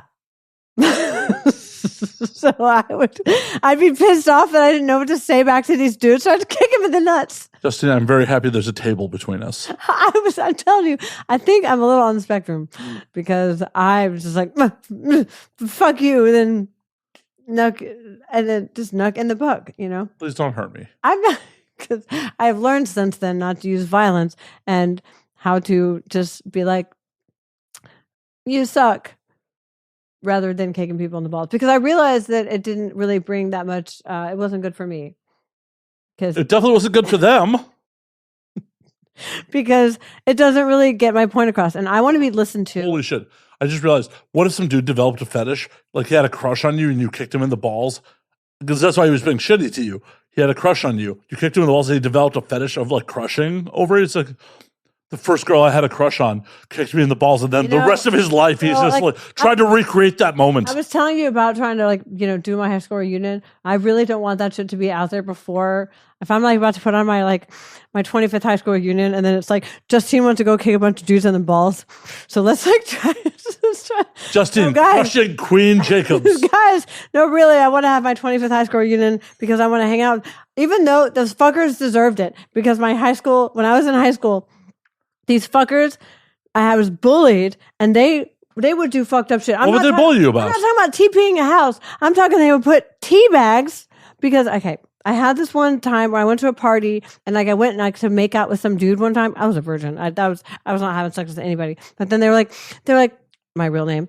Oh, she made out with 34 dudes in one night. So then apparently it evolved into how I was getting teabagged, right? So then they went and throw a bunch of tea bags in my parents' front lawn, right? And they would do some fucked up shit. Like they would take, you know, vehicles, like construction vehicles, drive them to my house and then burn out the fucking tires and fuck up my lawn. And then one time they put a dead pig's heart or cow heart on my front stoop of my house. A dead pig's heart. That is some Texas shit. A bloody fucking pig's heart on my front stoop. And my sister found it, right? She grill it up? No, and she comes and gets me, and she's like, "There's some bloody pig's heart." So I'm like, "Fuck, motherfuckers!" So I just go grab some paper towels and I throw it in the fucking trash, like just whatever. I was more mad that my sister fucking found it, but I was bullied, man. They fucking one guy drew a penis on the back of my neck at the bus one time, like in fucking permanent marker. I'm telling you, these motherfuckers were cruel because I was annoying. I was really annoying. Was? Fucking with you. I'm fucking with you. Please don't kick me in the balls. Please don't kick me. No promises. Fuck. I set myself up for that. Where you live? You're literally in my apartment. Yeah. Well, I set myself up for that. I'm not going to forget that, but I'm not going to forget where I am. I know. I was giving you the address. She's like, I know where you live, motherfucker. It's funny though. And I put it in. I was like, and now we drink podcast. It pulls up the address. I was like, oh, I know where you live. Yeah. She's like, I know where you live, motherfucker. Yeah. Step lightly. Don't let me get creative. Why would I not want you to be creative? Yeah, because so my ex, my sister's husband, my brother-in-law. So I found out that he didn't like garlic, right?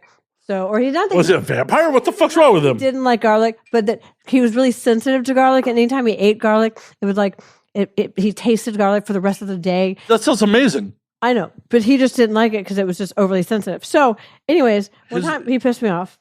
He should not procreate. Well, he did 3 times. So one time he pissed me off, and I was like, you know what? I was like, I'm going to take garlic. I'm going to put it in every single condiment in your fridge. I'm going to put it in every single food item in your fridge. And you're not going to know what to eat. You're not going to be able to eat anything because everything's going to be tasting like garlic. And he looked at me and he goes, that's the most fucked up thing I've ever heard. And I said, don't let me get creative. Because I just thought of that at the top of my head. I haven't even really gotten creative, but like I'll put sand in your socks. Like I will fuck you up in ways that you never even imagined that you could get fucked up. I thought we were cool. We're cool. I'm just saying, don't fuck with me. It's a warning. I'm putting. I'm now suddenly very worried. The thing is, you put out there, you get what you get, right? And I always use my powers for good. I start with honey, right? In the socks? That sounds real sticky. Oh. Ugh. Oh, don't even like nair in the fucking shampoo. I mean, that's even just the minimum. But one of the things I heard one time that would be really funny is like, there's like this guy that had this like, this thing that created like a beep. It was like a beep noise. And he left it in his like roommate's apartment and it would just go off randomly.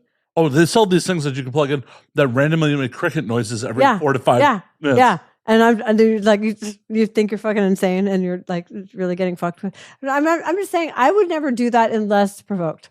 But what does it take to provoke you to that level, though? I mean, I don't have the time for that fucking bullshit, to be honest.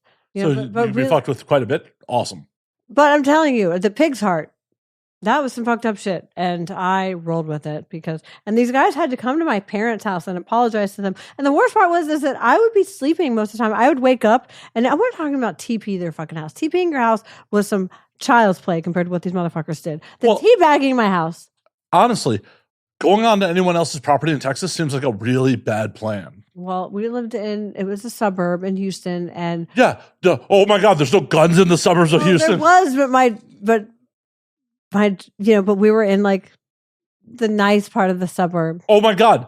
Crime never happens in the nice part. People don't shoot people in the nice part of towns. Not really. No, not in like a cul-de-sac. Because you can't, because the thing is if you're going to shoot somebody, you need to know what's behind you. So ideally you're going to shoot somebody where you don't have houses behind you, where you have like a hill or you have like a fridge you can shoot at, or if you're going to miss and you're going to aim, then there's a bunch of trees for the next like 5 acres. Don't miss. But if you have like 5 acres worth of like trees and you're not going to hit anybody's cows and you're not going to hit anybody's houses and there's kids, because there's kids, you know what I'm saying? You got to know. You can make more. Younger they are, they're easier to replace. Okay. I'm in Texas and this is why you LA people have like to register their guns. In Texas, you don't register that shit. Like, you know how many guns I have? No, I didn't think so. And how many guns I have? And you're not going to know. But you're supposed to register them technically. No, they're all registered. Oh, well, nobody knows how many guns I have. Not the government, not because one of them's my ex-boyfriend bought for me. Thanks for a straw purchase. He's going to fucking prison for that. It wasn't. We were at the same gun show together, and I just couldn't get 2 guns. But I did want. That's a straw purchase. That is illegal.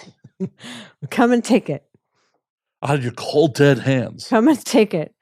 Yeah, because I had my Ruger SR-22, and then I have Well, the funny thing is, since I moved in from out of state and had my guns before I moved to California, I have a bunch of handguns. My Kimber. I love my Kimber. Are you a good enough shot to justify a Kimber? It's a micro 380, so it's really doesn't have. Oh, it's not 45. Yeah. No, that's a heavy fucking. Well, I know. I need a micro 380, which does have stopping power. Everything has stopping power if you're on target. But moving in from out of state, I have a bunch of stuff because California has its own approved list, like for semi-autos, like you can't. But how do you know what people have if they just bring it in and don't say anything about it? Well, that's illegal. So is bringing weed from California. Right, but it's one of those things like if you have to use it, it becomes a bigger problem. Oh, you know what? I just like the thing is about using it is that scares me also because I have.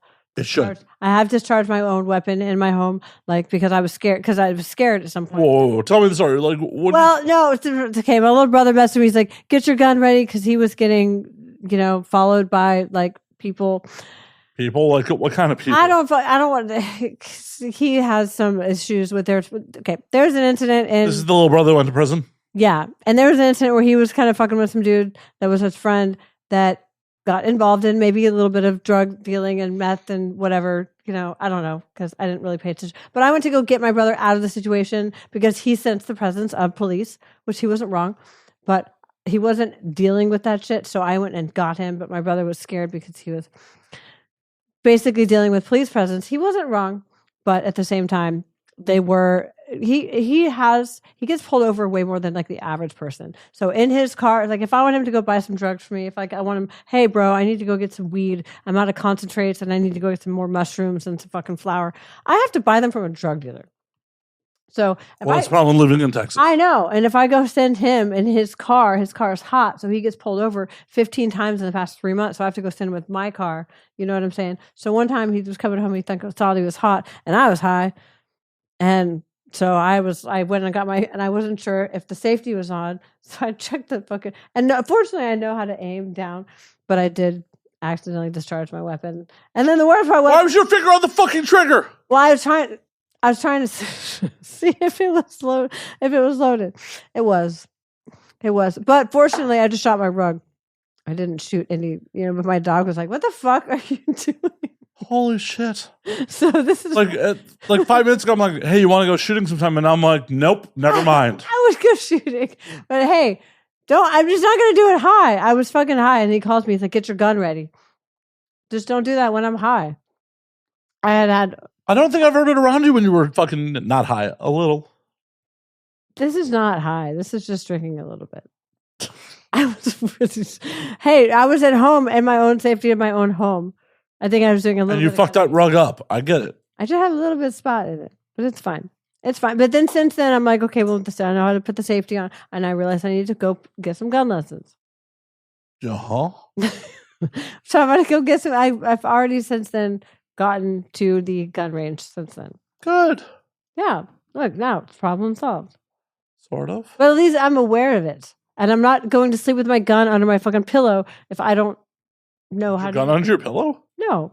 It's in a safe box, locked in a safe place. But it's basically like a doormat.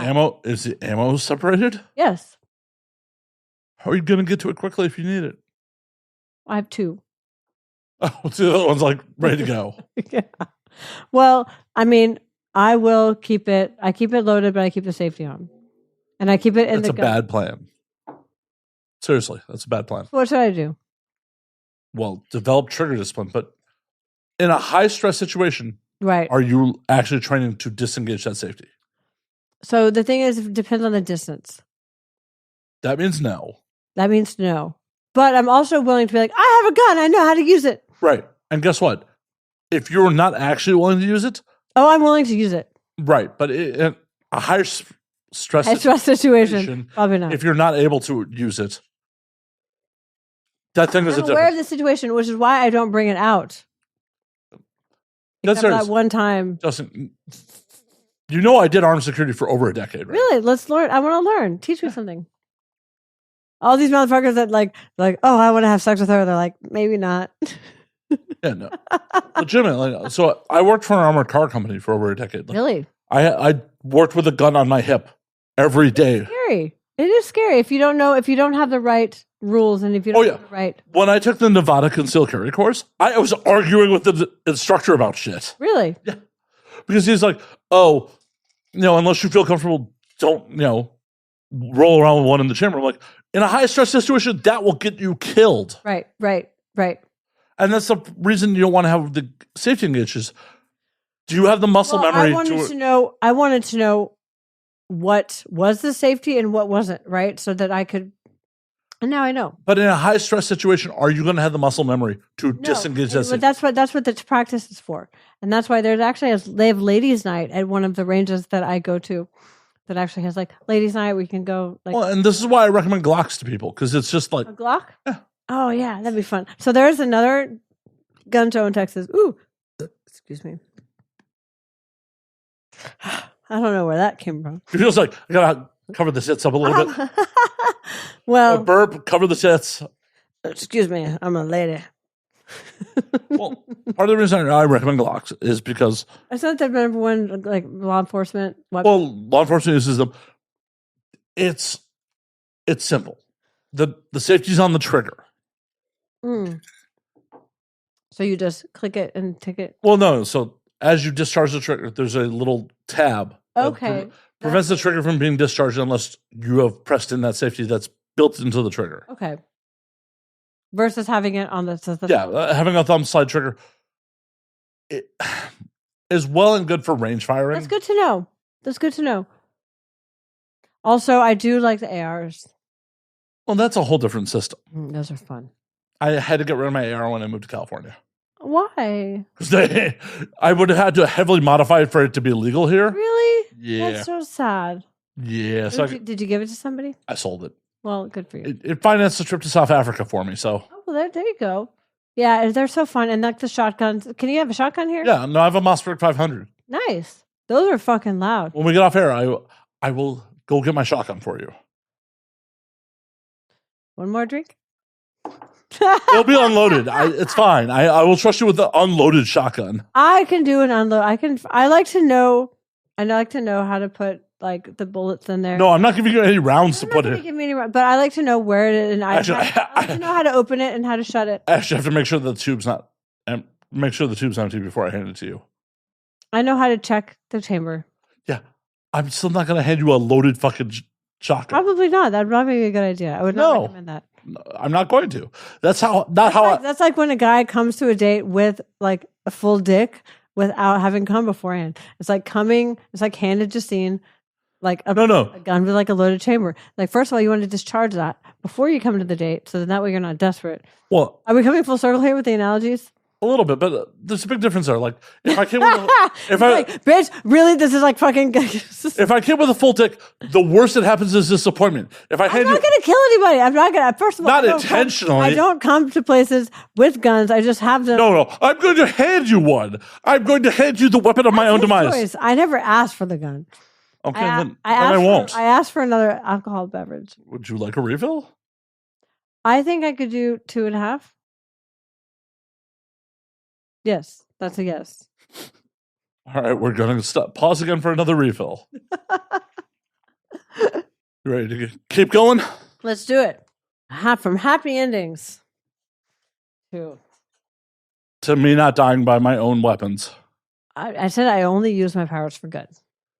Well, there are definitely some people in this world who would be like, taking Matt out would be a fucking, good thing. The thing is that I realize that people, you don't get triggered by people. People just reveal what's inside of you. So if you're going around triggering a bunch of people, then they need to take a look at themselves and figure out what's inside of them. I am definitely the villain in some people's story. Really? Yeah. What about you makes you a villain? Because from what I've seen, you're only like empathetic to people. Well, maybe that's why, because you're empathetic to female. Well, okay. Being in a romantic relationship with me is not necessarily the same thing as dealing with me as a. Yeah, no, that's the whole thing. That's the whole thing. There's definitely some exes who are like, fuck that dude. There are also some people who are like, well, the thing about your exes is that they picked you. So if they're like, that dude, then no, they made a poor choice. So did I. I'm the queen of choices and good ones, right? For sure. But also, there are some other people that I've had conflict with because we just didn't align on things. Yeah. I don't know if I should be talking about this on the internet, but here we are. I've talked about some things. I got third hand from a friend of mine that another performer was shit talking me on set, just out of the fucking blue. That guy, Matt Slayer. No, seriously. For sure. For real. For what? Did you actually have this girl on her podcast? Oh, yeah, no, she's been on. And the point of contention was, at one point, she was just down in the dumps. And she's just like, no one wants to date me. And I shot my shot. I'm like, yo, I'll happily take you out. You're awesome. I'll happily take you out. We had plans. And then she fucking ghosted. And I made no fucking big deal about it. Literally, because when she apparently was telling these fucking directors who don't directly know me, I've heard about this from fucking third parties. Shit got back to me. Which means that people know you well enough to tell you things. Yeah. When it got back to me, it was like, oh, Matt inappropriately drunked out of people. I'm like, I literally had to go back through text did I inappropriately drunked out of this girl? And I look at the text also, when they're when other people are doing that stuff, it's attention-seeking behavior. And when they get attention and they feel some type of way about it. Well, for sure. And it's attention-seeking behavior. So what were they expecting? And then in order to demonize somebody else, then you are not in alignment to what your own decisions are and what that does. Because I realize that, hey, if I'm in a situation where somebody is acting towards me, what did I do to elicit this behavior? And sometimes it's nothing. Sometimes, like you said, people just they want to fuck me and they don't even try to get to know my name. In this situation, it was just okay, I don't know what the fuck happened here. Like, we were cool at one point. Shit got awkward when I was like, hey, I'll happily take you out. Yeah, but at the same time, okay, you did that, but then, like, she can be like, cool, thanks, I appreciate it, but no, thank you. No, we had plans, and then she ghosted. And then when she ghosted, And she felt weird about it. She felt some type of way. whatever it was, like, if she didn't feel the need to, like, say no in the moment. So, Matt, like I was saying, Well, no, let me finish. So what did she do? So I look back at the text and I'm like, did I drunk dial this girl? Because I had to, like, I've been known to drunk dial some girls that, like, I actually have connections with. And she'd been on your podcast. Yeah. And multiple times. Not multiple times. Just once. Okay. At least once. I'm not trying to immediately call out who this is, but she had done the show. We're gonna go back and we're gonna research. And I look at the text message and I'm like, okay, the last two texts are, we left a bar and I said, hey, did you get home okay? No response. And then we had plans to go out to dinner on Tuesday. And I'm like, hey, what time are you thinking tonight? No response. And then I never texted again. Demon. And then fast forward a couple months later, her episode came out. And I still put out our episode like, it's, this is business. So yeah, she messaged her and let her know. I didn't even message her. I just put out the episode. And like, there was a couple DMs back and forth about like. So she did respond. Clips. And she did respond. Yeah. Kept in mind. She didn't act weird. Didn't act weird. And then she acted weird. Yeah. That's so inconsistent. And I decided to unfollow her over it. I'm just like, if you're gonna shit talk me to random people, like, unfollow me. Yeah, I'm like, are you still following me? I am. On multiple accounts, because I'm not an asshole. But it was just like, you're gonna shit talk me to people who, one person who knows me in passing and the other person who doesn't even know me. It's just like, what the fuck is going on here? When people talk to you about you, even if it's about you, it's not about you. No, and if it is about you, it's in relation to themselves. Oh no, for sure. It's just it's attention speaking, but it's also like, well, I'm not going to justify that shit by like giving you any more attention. No, absolutely not. And that's the thing about drawing the line and about setting boundaries, is that sometimes you have to set boundaries even when it's disadvantageous to you, like for like costing you content or whatever. But like, you have to draw a line and say like, it's okay. It's not okay to treat me like this, even if you don't mean anything by it, even if it's not about me. Justine, I hate to break it to the world. I'm not hurting for content. You like, the thing is that you don't come across as a desperate in any type, way, shape, or form, which is why you get people that come on here and are able to be themselves. Well, yeah, I'm not. This show has existed for almost a decade. But you attract, and then that's the thing about the difference between you and sensational type content, right? Is that like, you are consistent. And the difference between consistent content and the content that people, I'm not going to name names, but maybe they've been out for a short period of time and they have super viral stuff, but they're constantly chasing this dragon. But it's also manufactured. And you're also constantly chasing this, you're just constantly chasing the dragon. You're constantly chasing the next high and what's higher and what's higher. But and that shit's not sustainable. It's inauthentic. Yeah. And I hate it. Well, I hate it too. Like, and I can't be inauthentic. And like, honestly, the people that are trying to pull that out of me just get not anything from me, because I just can't do it. Anyone that hear on this show, I want them to hear like authentic voices, authentic what you have to say. The whole point of this shit is for the audience to get a feel of who you are away from set, away from as a real fucking person. Right. I'm not here to just generate clickbait.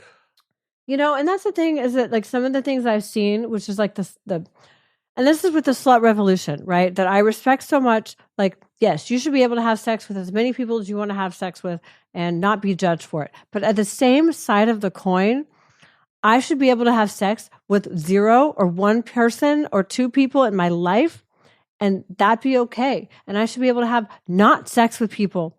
So I'll disagree with you there. Just as much. I'll disagree with you there. Well, the thing is that you should have sex with more people because it's fun. Oh, I agree. But the thing is, if I choose to not have sex with people, I shouldn't be demonized. No, not demonized. But that's the thing, is that I have had sex with plenty of fucking amounts, way more than 7 or 14 or whatever. But I think it's been documented you've had sex with more than 14 people. Yeah, but at the same time, like before I came into the industry, I'd had at least sex with 30, 40 people. And the thing about that is like if I don't want to have sex with people because I feel like preserving my own energy and my own sacred space, and if the people that I'm having sex with or that are thinking about having sex with don't appreciate me and don't appreciate my beautiful flower of a fucking vagina that's fucking amazing, then I shouldn't be expected to have sex with these people because revolution, woo. No, you shouldn't be expected to, but the only criticism I would have to that is, why are you not? The reason, because they don't appreciate me the way I feel that I want to be appreciated and seen. If they don't see me, then why am I going to reward them with my beautiful vagina? But if they're fucking amazing people and they like, I fucking like Alex Legend, or I go like call fucking Ryan Driller. I'm like, hey, do you want to like have sex? Cause let's do a collab or whatever. Or like, I want to fuck like Jay Romero or people that are fucking in the industry. And I want to be able to have these connections that are like, that don't assign meaning, but we want to make a collab. We want to make some art. That's the beautiful place. But if I'm with people that are like, oh, I want to fuck you, but I'm not willing to take you on a date or ask you questions about your life, and I ask you what's the difference between me and a porn star, I'm not fucking those dudes. What is the ideal Justine Jakobs date? Nature, taking me out and doing something. First of all, you got to feed me, because feed you and leave you in the woods? All right, that's easy. Feed me and then take me somewhere where we get to actually talk and open up about stuff that's about our actual experiences in life. And I get to see who you are as a person and not what you think that you need to be or what you do in life. I don't care. I don't care what you do. I don't care how much money you have. I don't care what car you fucking drive. I care like what matters to you. And as long as you're not pasty and white. And haven't lifted more than a carton of cigarettes in the past 6 months. Legitimately, I was carrying 3 cases of water, and she's like, "Do you need help with that?" Because it looked like, because it was more like the logistics of how you were carrying it, and you look like you needed maybe to stack it a little more like Jenga or like Legos. Nice save. I believe you. It wasn't a strength thing. It was more of a logistical, like Lego. I got it done. You didn't drop any. No, I didn't drop any. But I got my LaCroix back to the house. LaCroix, pickies out, bitches. Pickies out, bitches. Yeah, but I think overall, when like people are trying to like have sex with other people, they're just overthinking it. And the thing is you got to stop overthinking. And it's really easy. Like animals do it without thinking all the time. But the easiest part is to let it go and not assign meaning. Whenever I would give like girls lap dances at the strip club, that I was like, I'm not a lesbian, and I'm like, don't matter in this moment. Don't assign meaning. And then they're like, oh, I'm doing this. This is for him. This is for my boyfriend. I'm like, no, sweetie, if you enjoy this, he will benefit. And then they would. Then at the end of the day, physically feel them relaxing and letting go. And that was the most rewarding part. They don't need to justify, like, motherfuckers, you don't have to justify Don't shit. assign meaning. You don't need to assign meaning. Things don't have to mean something. They can just be. Everything's meaningless. Everything. I wouldn't say everything's meaningless. I would say don't assign meaning when something is just happening and it's your present. Be here now, because the meaning is beautiful. Because to me, like a connection is meaningful. So on a personal level, everything has meaning. And just talking about from the atheist to like the God-fearing fucking Catholic motherfucker to the atheist. I'm like, everything has meaning. It says nothing has meaning. I'm also a bit of a nihilist. So personally, I think that we see the same thing. Personally, things have meaning, but in 100 years, none of it will have meaning. None of it. The only reason anyone will have ever heard our voices is these recordings. So that's the thing, is that nothing has meaning, and so everything has meaning. So to me, everything I do has meaning in the sense that it's beautiful and it's amazing, and I can take it with me, and I can like live this world in the way that I want to live it. And to me, nothing has meaning in the sense that nothing is bad enough where you need to take it with you or carry it with you and harbor resentment or harbor animosity or stress. No, it doesn't. But it's the same Even thing. the people that have done me wrong, they don't have real estate in my brain anymore. Because they don't deserve it. They don't. Because it doesn't fucking matter. Then you're giving them agency over yourself. And a great example was a friend of mine passed back in September. Oh, I'm sorry. It's part of life. It's part of getting older. Mhm. It sucks. He's 45. It sucks. A mutual that I had cut off a long time ago reached out because of it, and he apologized for a lot of his shitty behavior. I'm like, hey man, I accept your apology. I still don't want to be your friend. Yeah. Like, I have no animosity to you, but I'm also not willing to extend myself Right. and put myself in a situation where you can go be a shit person again. Right. Right. Well, and I think that's about also intelligence and self-awareness is understanding. Like for me, I am such a private person. I have my own, where I live in the middle of nowhere and I can see the stars and I can see where Jupiter is and I can see where this is where Gemini is. And this is, I can have the most quiet space, but I realize sometimes other people try to come and take my space and energy because of the way it makes them feel. I have guys that are like, oh, I like the way you make me feel. I'm like, but what about what you give to me?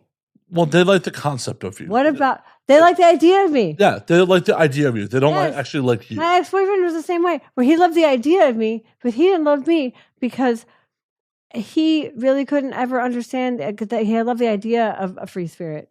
But to be with a free spirit himself is terrifying because you have to trust yourself. You have to trust that you... Well, you have to have a level of confidence. You have to know that you're good enough that this person's not going to leave you, even though they go fuck other people. Well, and guess what? Even if they do, that's on them. Yeah, and it's not because of anything you did. It's because whatever meant to happen has happened. But you have to have confidence, and that's what confidence is key in all of it.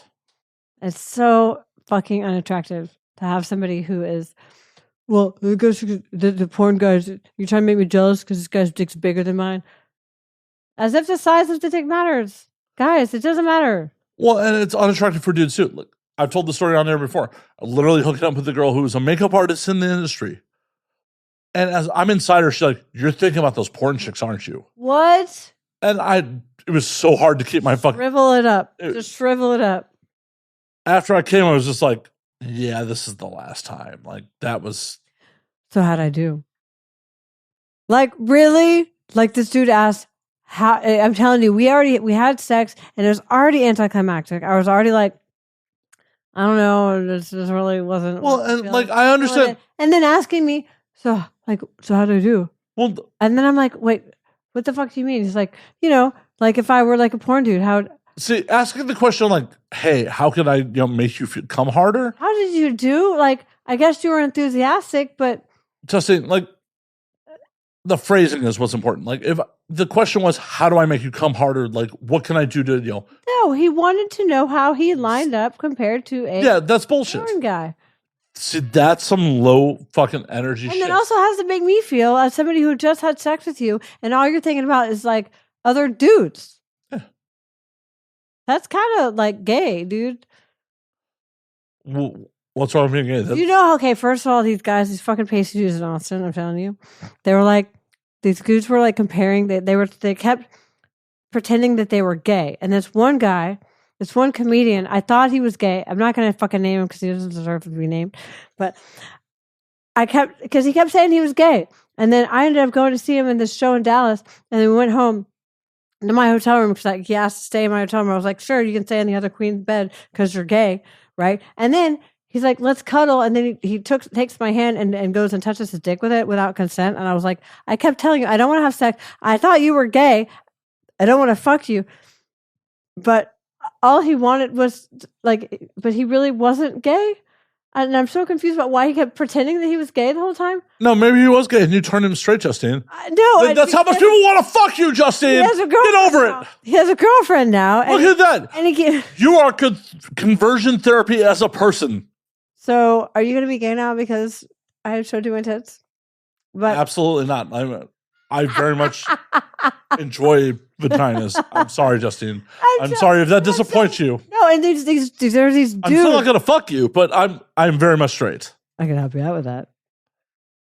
But let me tell you, these fuckers are like trying to like talk. They're like, oh, like, but I'm gay. And I'm like, oh, I thought you were gay. So then I hang out with them and they try to fuck me, and I'm so confused because they pretend that they're gay, but they're really not. But then they hang out with each other. Have you ever heard the Bloodhound Gang song? I wish I was queer. Sorry, me, baby. No. Nothing but men. That's the bad touch. No. They have an older song called "I Wish I Was Queer so I could get chicks." Oh No, you know what? But they keep saying it, and it's so fucked up because I know that they enjoy each other's company more than they enjoy my company because they hang out with each other, and they're like, "Hey, yeah, I'm like, so you guys really do enjoy like fingering each other's dick buttholes?" And they're like, "No, but we're gonna do a threesome with you, and we're gonna fuck you." I'm like, "Yeah, but who's gonna be?" Because you're not. No one's gonna put their dick in my vagina because you guys are obviously so horny for each other. But I really just think that they're secretly so enamored with each other, especially these bro podcasts. It's so fucking disgusting that they just have their thumb up each other's asses and they get off on each other so bad, but they literally have no concept whatsoever of what it's like to please a vagina. It's a hard knock life. I mean, what is the difference between me and a porn guy? Where should I start? Where shall I begin? Do you have do you have a pen and paper? Because like, how much time do you have? Hey, guess what? Don't care. Exactly. Don't care, but don't ask me. Don't ask. Why would you ever ask? I could literally go all night with the differences, and it has nothing to do with the size of their dicks. It has everything to do with how they fucking treat me and how they show up on set. I mean, it's just a low fucking T move. Like, who cares? Especially like if I like to send these dudes like a titty picture, they're like, "Oh yeah," but then if I send them a picture and I've like got some dick inside me, they're like, "You're trying to make me jealous." I'm like, no, because I've been sending you titty pictures of me with dicks. Like, obviously, I'm trying to make you horny for me. Well, so my thoughts on nudes have always been the intent is more important than the actual nude. So if it has a dick in it, then you're not going to be like, "Oh, you're trying to make me jealous." Well, it's you're just going to think this girl wants to make me horny. Well, it's also like, do you want to send me? And this could be you. It could be me. Not like, hey, this is better than you. Definitely that. But it's also just like, I was looking at performers, like, it was hotter when she was just like, I want to send you a nude versus me asking. I don't want to ask for it. Like, right. No, but the thing is I would send these guys nudes, but then I'd send them a nude with another dude because I'd be like, look how hot this boy-girl scene is. And they'd be like, you're trying to make me jealous. I'm like, no, I'm trying to fuck you with me. Why do you think I'm trying to make you jealous about somebody showing you another dude's dick? Just because I have another guy in the picture doesn't mean I'm trying to compare you to. I'm thinking of you, motherfucker. Exactly. That's what these guys don't fucking understand. Well, but it's also like your dick, and I'm obviously fucking somebody else, but I'm thinking about your dick. So that means you're special. So shut the fuck up. Well, and that's the important. Like I'm special. That's the important part. The special, like, if you send me a nude that like also went out to Twitter, that's not so cool. Unless I send you the nude first. And that's the thing. I mean, how much time? No, I'm telling you, most of the time I'll send it, like I would send a guy a nude, and then a couple hours later, I'd be like, well, I have this nude, so I'd post it on Twitter. But I sent it to him first. Yeah, that's important. Like I sent it to him, I made it for him, and then I just happened to post it on Twitter. Yeah, that's part of the game. But I'm like, I sent it to you because I want you to be attracted by me. But then these guys are like, I guess you're trying to make me jealous. And then they stop fucking those people. They don't. Stop fucking those people. I haven't fucked any of those people. Good. Because I didn't fuck them. Because good. They didn't get there. Good. Stop talking to those people. Good. But I'm trying to find better people. Show me where they are. Here in LA. All right. My number is 1-800 555-2727. You know the 555 thing? Yeah. With the movies? We're old, yes. Well, for younger people who don't know it, it's a fake number. For sure. Because the people would actually dial them. Justine Jakobs with a K. Just saying, I hate to do it. We actually got to call us calling. Justine Jakobs with a K. I'm drunk enough. Well, good. Glad you got there. I can help you with that. Throw my line back at me. You got a pretty mouth, boy. Don't get Justine drunk. Don't get Justine. Too late.